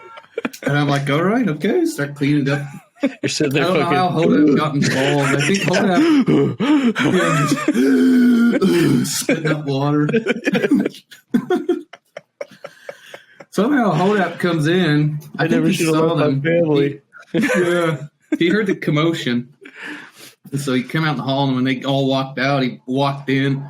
They're just drenched as fuck. The room's in disarray. Trevor's pissed off, screaming. You know, "This bullshit, I'm going to kick their ass." You know, I got to jump out of the whole shebang. You know, he has every right to be, right? There's just uninvited attention, really. Yeah. And Hodep goes, "What happened in here?" And I said, "Oh, nothing. Nothing happened in here, Corporal. We're just cleaning up a mess." And Trevor just kept his mouth shut. And he goes, "Okay." A mess. He said, "Well, whatever started this mess, if that happens again, you come get me." I was like, "All right, you know, whatever. You know, I'm not." Because like I said, to this point, everything I do has just gotten me some friction in the career, right? Right. So I'm just, you know, sealed and zipped. I'm not going to say shit about nothing. Yeah. Yeah, so that was my experience. And Trevor and I became pretty good friends. We remember we'd throw our fucking shit out the third-story window and scale the building on the weekends to get out. Yeah, you always ran the risk. The hallway. You step out in the hallway. That's even more free game. They're going to ball you up and throw you off the third leg. Yeah, you're going out anyways. You might as well do it on your own terms. Yeah, I might as well be in control of the fall. Yeah. So, we're in 3-7, and I think very shortly, Nick shows up. Take Commander Ligon. We showed up together, dude, and how we showed up was weird. Like, we didn't even go to the company office. They dropped us off at in the fire lane of 1429, building 1429. And I was like, because we flew into Palm Springs, and then from Palm Springs, we got picked up by somebody that was on duty for a different unit. Oh, so they didn't even know where the fuck we were supposed to go. So we get there, and dude, me and Ligon are walking around for fucking ever trying to figure out where the fuck we're supposed to be. And somehow we ended up finding where we needed to go. But yeah, dude, it was insane. Yeah. And like I said, the low main was shortly after that. Running around looking like Raphael with all your shit on your back as a turtle going up and downstairs. I'm trying to think of the corporal. He was the assault section leader when I got there. What was his name? I can't think of it. He was getting out though. He was a tall dude, tattoos, tall, skinny. I think he was a sergeant. He was Sergeant Haskell. It was Sergeant Gaskell, yeah. Or Sergeant Haskell. Yeah. It was him. Yeah. We ended up linking up with him, and he just told us he was already 3 sheets to the wind when we saw him. Yeah. And he said, all right, we got a formation at 0605, whatever it was. He said, come here at 0430 and wake me up. He's like, bang on the door. He's like, I'm fucked up right now. He said, you need to come and get me up. Then of course, like I said, you're all fucking brand new. You're like, what the fuck do I do? And so me and Ligon are standing there at fucking attention at 4:30. I'm like, who's gonna knock first? Yeah. And then we just start banging on it. He opens it up. He's like, what the fuck are you doing? You told us to wake you up, Sergeant. He's like, oh, very well. Get the fuck down there. Oh man. There's plenty, just countless stories in the Marine Corps. And we can touch him. Yeah, we had fun though, man. Yeah. When we started all linking up and hanging out, that's really like the intro is rough, but then once we all started to become boys and you start making it through the shit, then it's not even, right. Then it just turns into funny shit. Day job. It's just hilarious. We just get hazed by Richard every day. God. Yeah. I remember my first working party with him. It was some sort of family day or community event they were doing, and we had to set up all the chairs. It was a fucking 1,000 chairs. It felt like for the battalion. Yeah, exactly. So we're setting up all these chairs, but then we had to get staged in a 7-ton for some reason. I forgot because I think he was a driver. Greasy ass. He had to go back and forth. And so we're sitting in there waiting to go get the chairs. And for an hour, he's just sitting there dead legging me, asking me questions about my life. I'm like, oh, God. Just my femur. My femur. Yeah. So we'll start choking this guy. Yeah. Good old. There's 1,000 stories, though. Yeah. If the boys want to hear it or someone wants to hear it, hit us up. We'll sit down and do a full. We could spend all day on here talking about all these stories. Yeah. I did what every typical retarded boot does. Took the escape from the barracks. It was a bad idea. Should have just stayed there with the boys where I was really safe. It ended up kicking me in the ass in the back end. Yeah. You want to elaborate on all that stuff? So I got married to get married out of the barracks. Because all of us guys that were single, we stayed in the barracks, which we were talking about earlier is the dorms. But in the infantry, at that time it was just a bunch of guys in a building. Yeah. But if you wanted to escape the madness, you had to get married to a woman. And the married to a man wasn't a thing at that time. They didn't acknowledge that, so we couldn't marry each other. Which would have honestly been the move to get out and just have the fucking boys have their own house to be able to chill. Yeah. I was willing to do that. Pretend, but I would have done it. You made the move and escaped. They give you money. Or you got to be in the barracks where at any time a fucking coat hanger comes up the door unlocks it. They were fucking quick with that too, dude. They had it down. They had it fucking bent at the perfect angle so they could just go doom, and fucking slice it right open. You couldn't even crack your eyes open in time. Couldn't even stand to before it happened. You're like, Mom, I gotta go.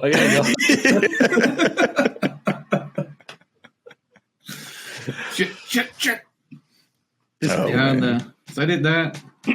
And that was right when we were getting ramped up for our first deployment. You know, I'm kind of excited, kind of anxious like anybody, nervous. What's this about? Where are we going? You know, and won't get into too much of that. So we go down there, get a house on base. You know, I'm away and the house on base and everything, and come back.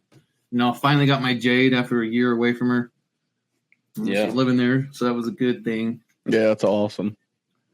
Yeah, we come back and just the first week I'm back. You know, hey, I don't want to live in house basing anymore or base housing anymore. I got to go live in Palm Springs. I'm like, this is weird. Okay, whatever. You know, let's get a fucking apartment down there and sent me back to the barracks. And that was where I became a barracks rat. I wasn't supposed to be there, but I stayed there. Yeah. Had all my shit in Ligon's room. He was alone in his own room. So field days, I had to pretend like I wasn't there, and I would walk through like I didn't have a room to expect. Yeah. And feeling like a dirty bastard. Because my spouse at the time, I know now, but she don't want anything to do with me. She was using me. So as soon as I came back, you know, she was out down to Palm Springs, living in an apartment with all of her friends. Yeah, so holy shit. Okay, whatever. Yeah, I gotta stay here because I can't drive that far every day. Like I'll miss something and that'll get hemmed up. So, and we're always out training anyways, you know, weeks at a time. Coming back for like 30 hours to get back at it. Yeah. And so we kind of did that. And we ramped up for a second. Yeah. I was just saying that's why all the houses are like right on base, or you know, if it was like off base housing, it was, you know, less than 5 miles. Right. Yeah, you're like right outside the gate. Yeah. Yeah. If you did have a little bit of time to go home, it's like you couldn't go far. Yeah, because you know they'd be calling your ass back for something dumb. Oh yeah, man. Yeah. We went back over, right, on our next vacation. Yep. This motherfucker, I want to be back on base housing. Okay. I'm gone. So I called my brother, who actually was a Marine as well. And he went reserve route. So he came down from Utah, packed all this shit up, moved it to on-base housing. You know, like, okay, cool. You know, it's all working out. I get back again. Peace. Off to Utah. And I'm like, I still got 9 months. Yeah. So now I'm alone in this house, which wasn't bad. And at the, you know, during that time too, Trevor also got married. I don't know his own reasons for it or whatever, but I'm sure they were better than mine. And he actually lived like, you know, just a rock skip away from me. So we always just drink beers together, and the boys would come over all the time. Yeah. Go behind Trevor's and do all that. And so I'm just kind of alone, and I'm like, do I re-enlist? Do I not? I'm like, I need to. At the time, I thought I was going to be an officer.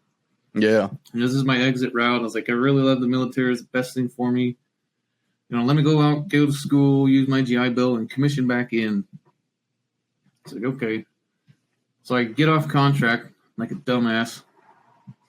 And I go up to Utah, get enrolled in school. I got to wait for the semester to start. So I start driving truck because I did that California Career School on the way out through was it TRS, the Transition Readiness? Yeah, Seminar. TRS. Yeah, because you started that trucking business for a little bit. Yeah. So I did that. I drove up in North Dakota, up in the back end. The most Wild West thing I've ever seen. You know, I had guns pulled on me up there. Said, man, I'm just here to get the oil. You know, the Indians that own the land are trying to get you off the property at gunpoint. Holy shit. I'm already hooked and oil's pumping, so I'm just trying to talk this man off a cliff while his barrel's down my, you know, just up into my face. Holy shit. And I'm like, oh, like 1 minute, this is going to spill. I got to stop. I need to leave here. You know, I know I'm full. Yeah. So he's like, okay. And he's like following me around with a 12 gauge. I'm like disconnecting, putting it all back. And I'm like, all right, I apologize. I'll never come back here. and because you really don't go back to the same well because of problems like this. There's thousands of truck drivers they siphon through. Yeah, I get my load of oil and scurry on out of there. Thank God I'm alive. That's insane, man. Yeah, And that's it was all, like the Wild West. that was all North Dakota. Like, were you all over the state, or was it certain parts of the state? I was up in the west side and northwest part of North Dakota. So where I drove, where all the rigs are at and all the oil fields. The wildlands. This is right after the Marine. This is directly after the Marine Corps. Like, I went on. Yeah, I remember you talking about that. I had so much leave days because all the opportunities to take leave were just so great. 3/7. Yeah. So I had accrued quite a bit. I think I had like 42 days when I was getting out. Oh shit, that's nice. I can't remember what they call it, but I got out and getting double pay, driving truck, doing that, and waiting for the semester to start. Yeah. Semester starts, and they go seek out. It's better and faster to commission through an ROTC program. As much as I despise being an ROTC, I did that. Yeah, but that was hell. It's fucking horrible. I'm not saying I made it or did anything special or nothing, right? But I'm getting hazed by kids that only experience they have is JROTC, and they have more time in the ROTC than I do, which makes them my seniors. Yeah, that's So I bullshit, just had to dude. bite my tongue. Fresh out of the core to that. Bite my tongue and accept it. What were they trying to do to you?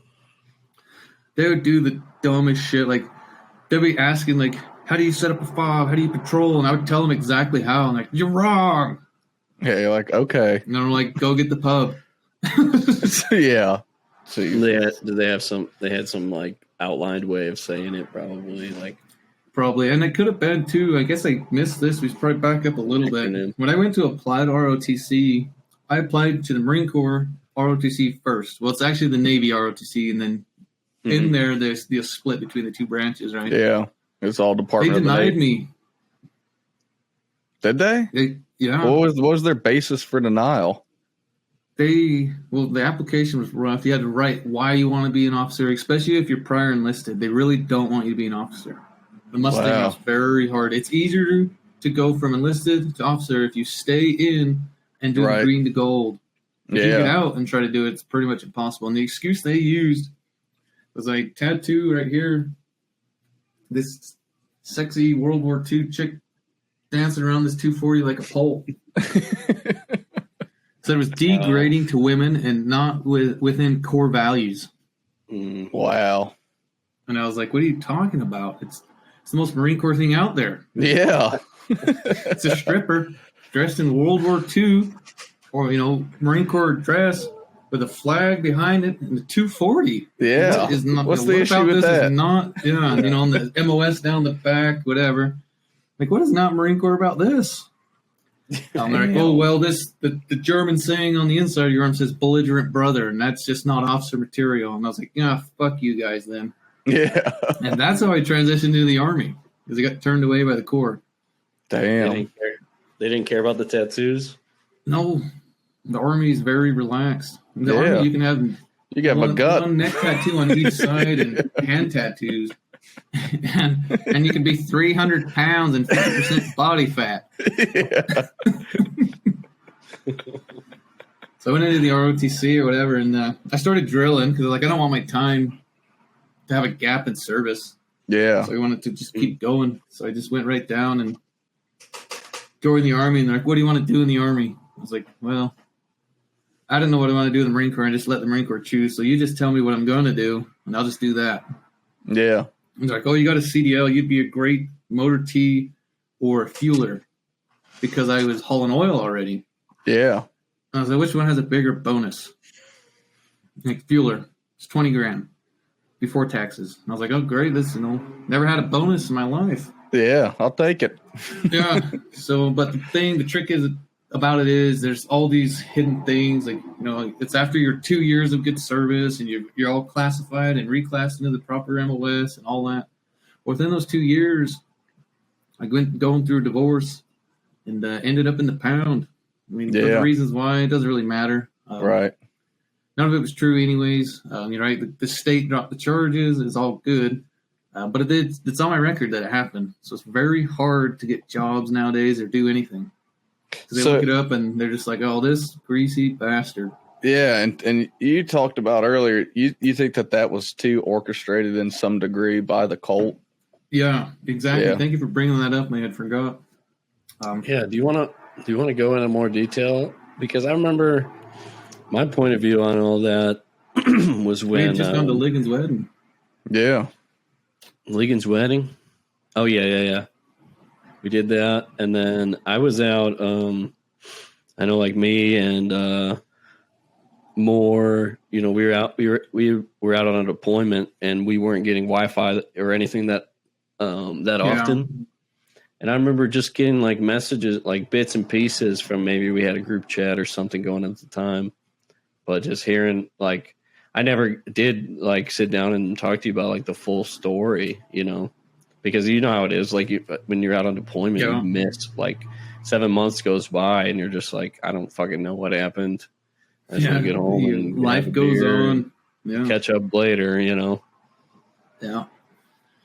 So kind of what I think it was orchestrated was in 2018, when I was going through college, just at home, minding my own business, changing the brakes and fuel pump on my good old, what was that, a Ford Ranger. You remember the Ford Ranger? Yeah. Yeah. And two men in suits, just really suits, black sunglasses and guns on their side. But I'm halfway drunk and, one sheet to the wind. I almost had two sheets online. And about 50% fucked up. Yeah. And Jade's out there just running around being the dog. And they kind of just say, we're looking for Andrew Walker. I like poke out. Like, well, that's me, and poke back under. They're like, why don't you get up and stand up and talk to us? I'm like, oh, fuck, all right. Well, I don't know what I did, but yeah. Judging by my life track, I'm like, whatever. I'll get through it. Yeah. So many hurdles. I got through them all. And he goes, I'm agent, not Secret Service, but he was like, I'm a federal agent with the FBI, blah, blah, blah. Shows me his badge. And I'm like, oh, fuck, now what have I done? Holy shit. Yes. And this is my partner here, and blah, blah, blah, blah. You're being subpoenaed to federal court. And I was like, oh, shit. I'm like, I'm thinking, I know I haven't done anything that bad. Right. Like, maybe it's things from my past. Right. Turns out they were investigating that oil company that I worked for the cult.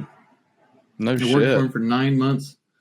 They pull out this BOL, the bill of lading. It's a trucker term, right? It's kind of like when you load, you have to have paperwork that pretty much gives you the right to have whatever you have on your load. It's like almost like a weapons card, right? If you have a weapon, yeah, I think I've seen that. Like when you get pulled over, you got to show that. You got to show your papers. It's called a BOL. Yeah. So they don't think you stole the shit. Right. He pulled one out. He points down at the signature line. Is this your signature? I look down. I'm like, yeah. I'm like, holy shit. Oh, no, man. And he's like, we want to make a deal with you.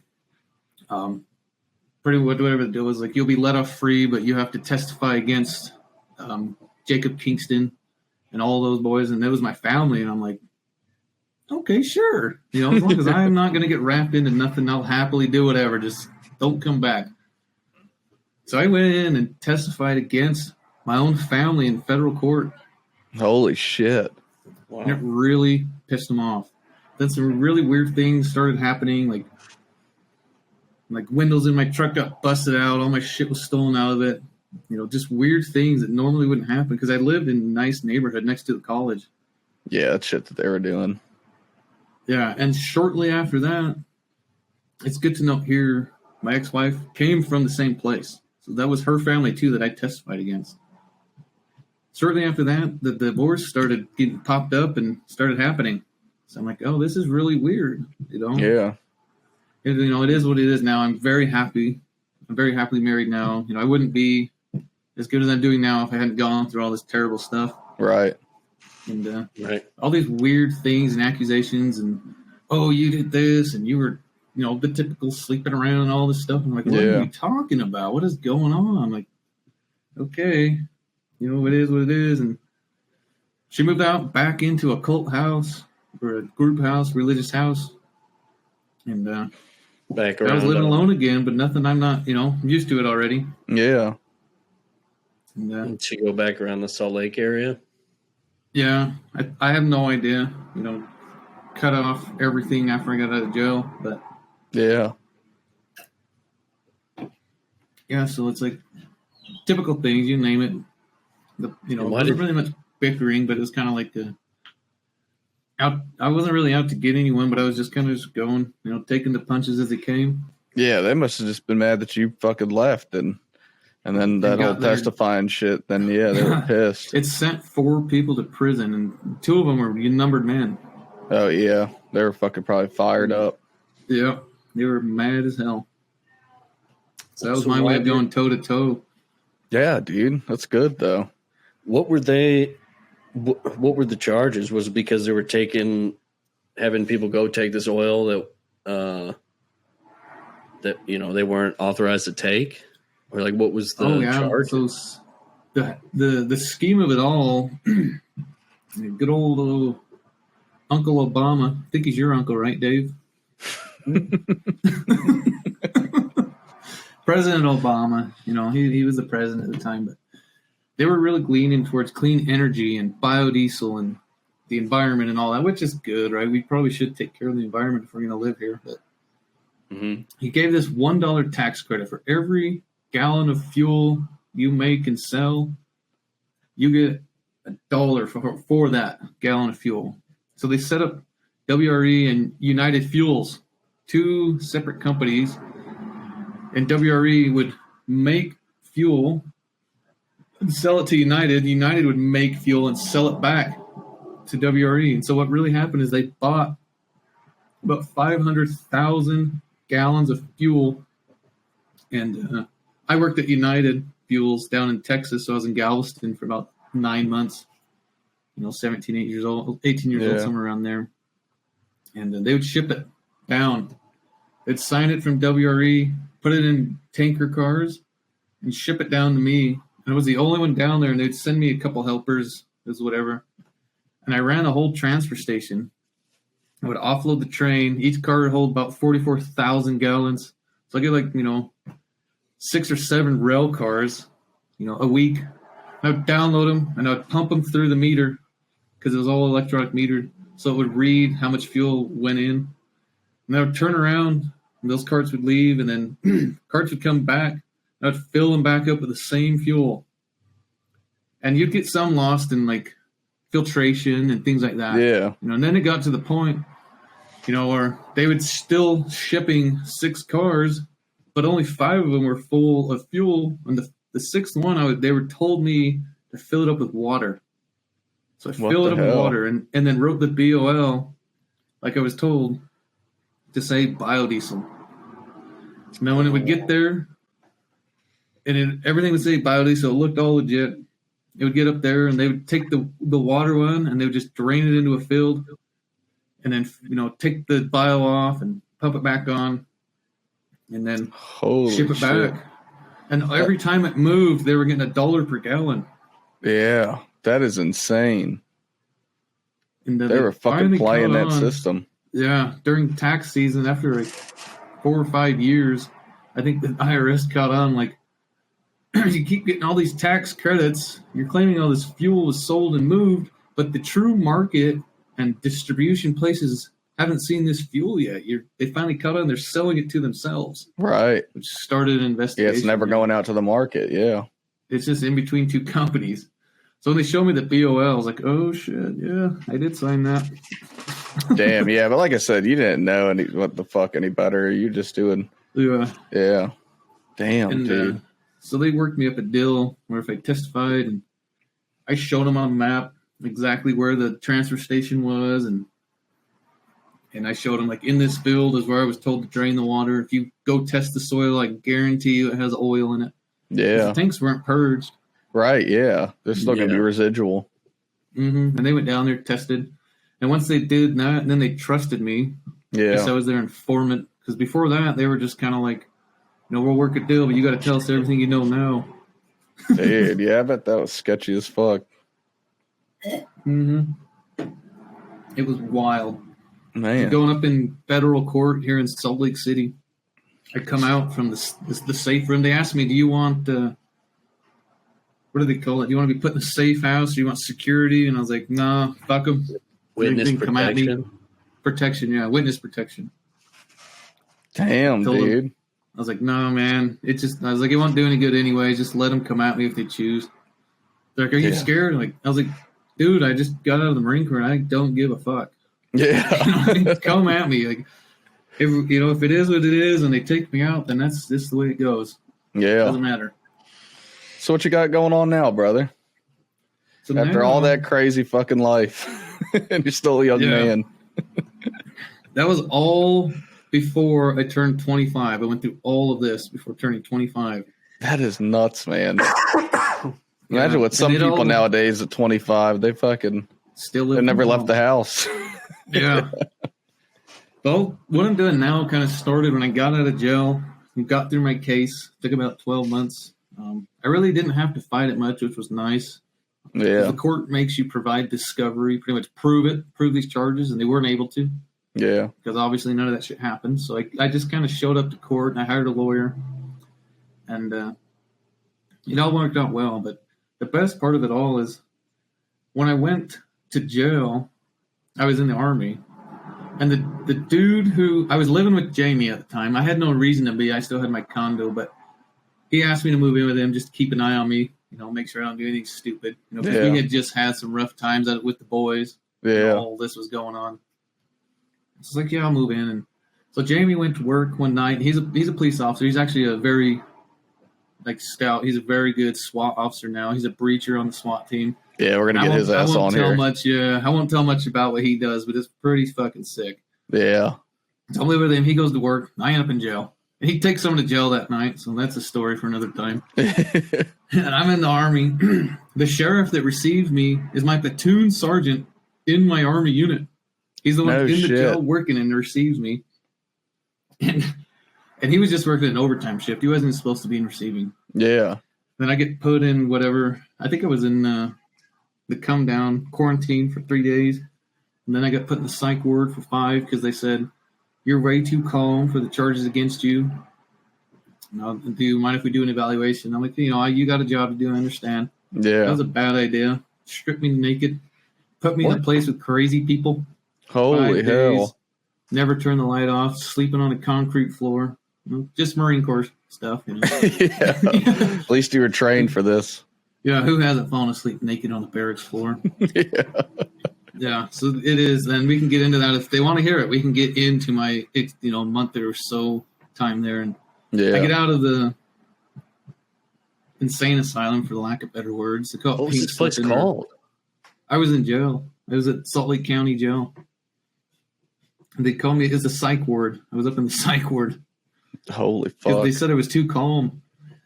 Then I went down to medium security where you only get 2 hours a day out of your cell. Yeah. Guess who's there? My platoon sergeant and his normal shift receives me again. So this whole way through, I'm just seeing people I know on the outside world. Yeah. Good people, not like criminals, like people who are working there and everything. Right. But then I get out of jail, and I get out of jail on a Monday night.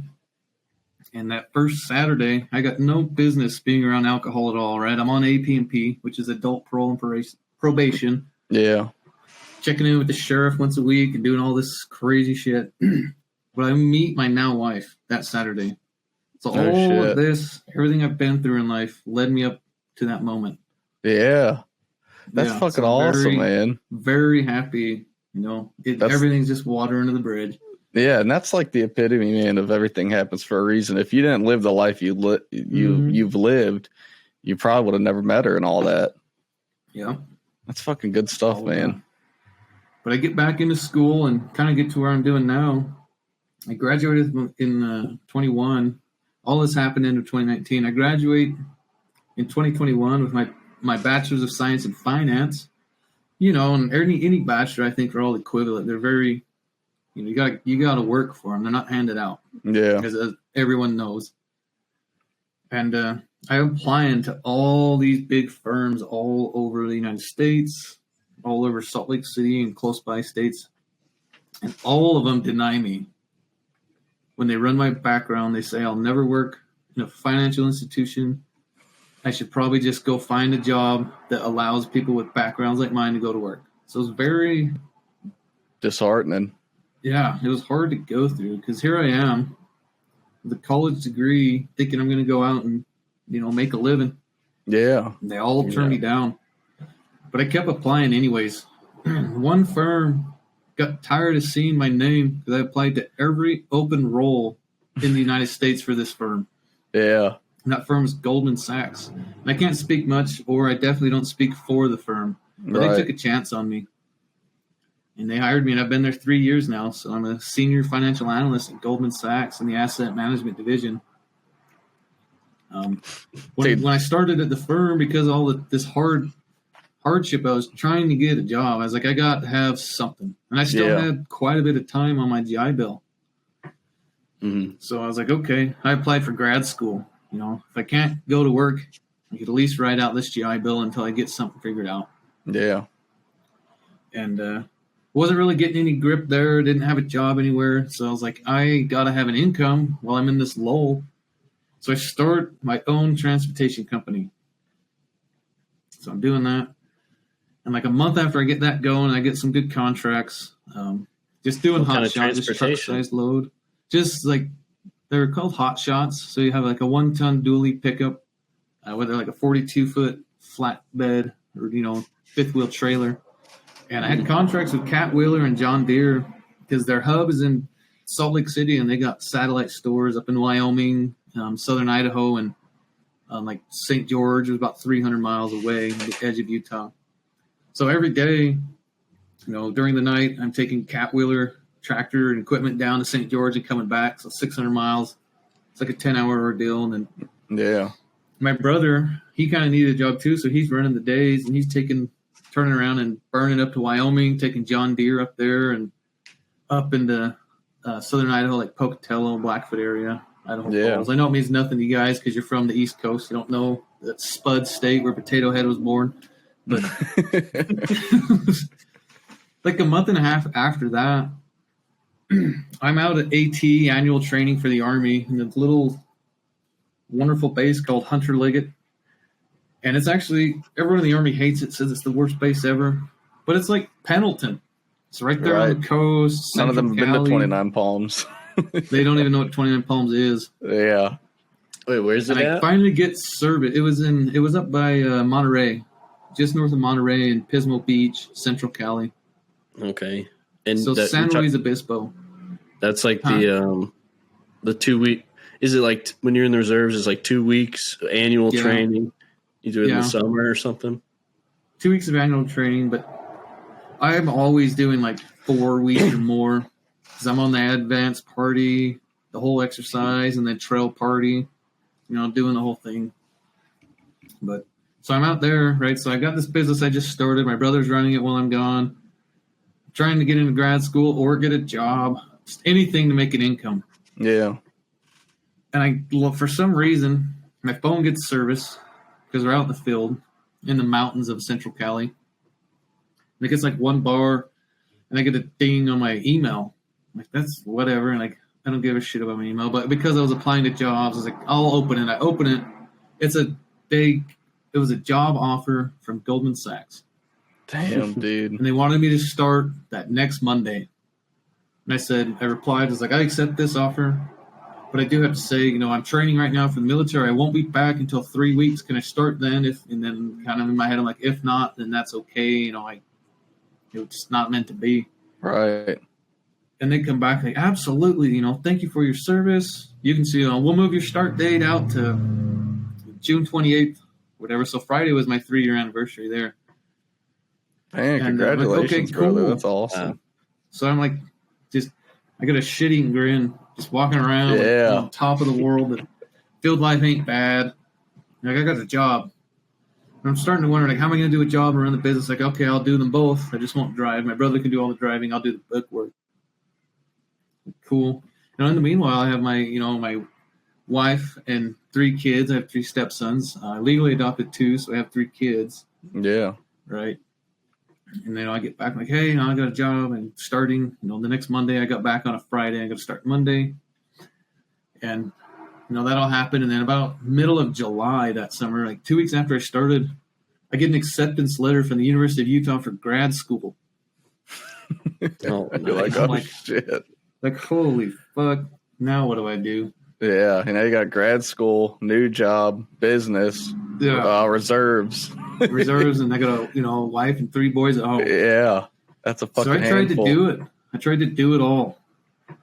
I went to work for 10 to 12 hours a day at Goldman's. I'd go to grad school directly after work till 10 p.m. Spend like an hour or two if my family was still awake to stay up with them, and then I'll stay up doing my homework like 3 or 4, then wake back up at 6 to get back to work. Jeez, I did that for like 6 months, and then my business paperwork started piling up. And on the weekends, I'm doing homework and business paperwork all day and night just to get back at it again on Monday. And it was about after 6 months of that, I pretty much almost died. My heart started failing from the stress.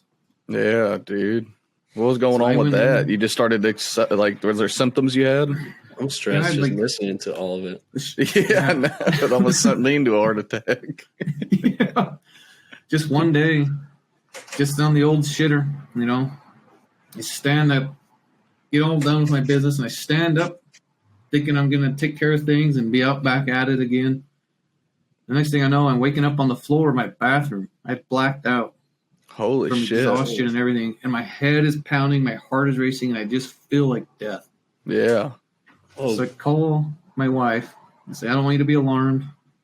It's not a big deal, but I'm going to the hospital. She's like, oh my God, what happened? I got to leave work. And I was like, I don't know what happened. Yeah. But I'm going to go over there and see what's going on. I told my boss, hey, I don't feel right. I'm going to the hospital. Don't be alarmed. I'll be back to work when I get home. Yeah. Missed school that night. I get there. I'm waiting in line, because an emergency room, the place where you go when you're dying. Yeah. Got this lines are out the ass. Take a ticket. Yeah, exactly. Just sitting there, just about to Good luck. curl up into the fetal position. And I get up there, and this lady goes, so what's wrong with you?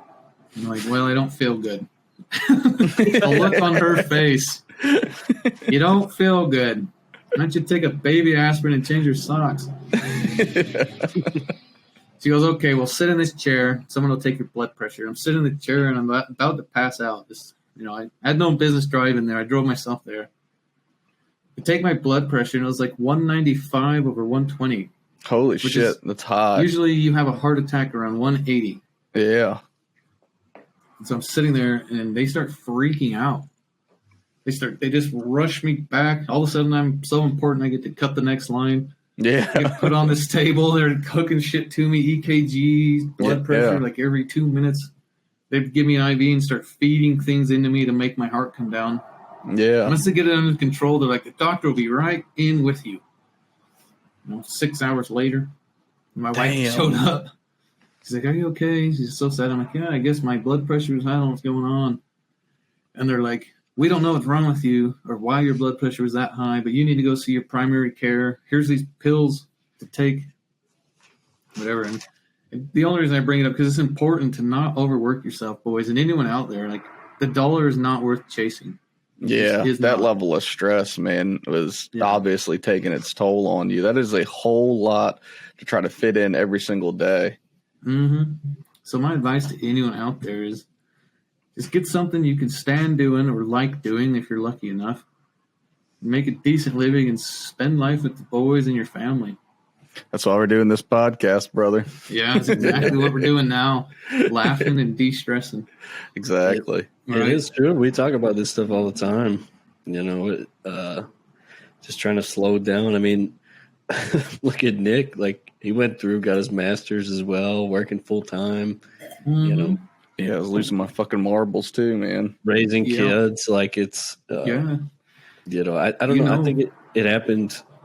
I think probably everybody goes through that at some point in their life, and I think especially all of us when we got out of the military, it was like you got to keep doing something, or the fucking coat hanger is going to rip under your door. Get your ass. Like, it's like you got to have that feeling like you're not doing enough. You got to keep just busy. Like, I remember trying to make all these crazy schedules when I got out of the military. It was like, structure. You know, I had, and it was like, I couldn't just relax. But, Yeah. you know, Yeah, you're like always looking for the next fucking thing to do, fucking thing. And then, like I said, Walker's case too, you fucking do too many things at once, and then it's just unmanageable for your health. But it will literally put you in the grave. Yeah. So I went, like, I'm almost done, jabbing away. Like I say, we're just touching highlights. Everyone out there listening, we all got our own story, and we just kind of hit the highlights. And if it triggers any questions, definitely leave a comment or hit Nick, Dirty Dave up, and they can get a hold of me or whatever, and we can dive deep wherever, or we can just make some shit up you want to listen to too. That's all right. Yeah, man. Yeah, but definitely. Everything, swear to God, is all true. This is facts and things that happen to us all. And I go to see my primary care, and I get diagnosed after they go through all these tests, and they make me do a myocardiogram, echocardiogram, and myotherapy, and all this stuff. And they tie all this shit to you. You make you walk on a treadmill until you get back to 190. It's the worst feeling in the world. Try to get your heart pressure up there, so then they can do almost like a, what is it for, like when you go to do a sonogram or whatever on your child, right? And they use that machine. Oh, yeah, an echo. An echo, yeah. And they did it on my heart. Yeah. And they found things that were wrong with it, the pressure here, and they have all these scientific terms that I don't even remember. And they're like, you have stage 2 hypertension.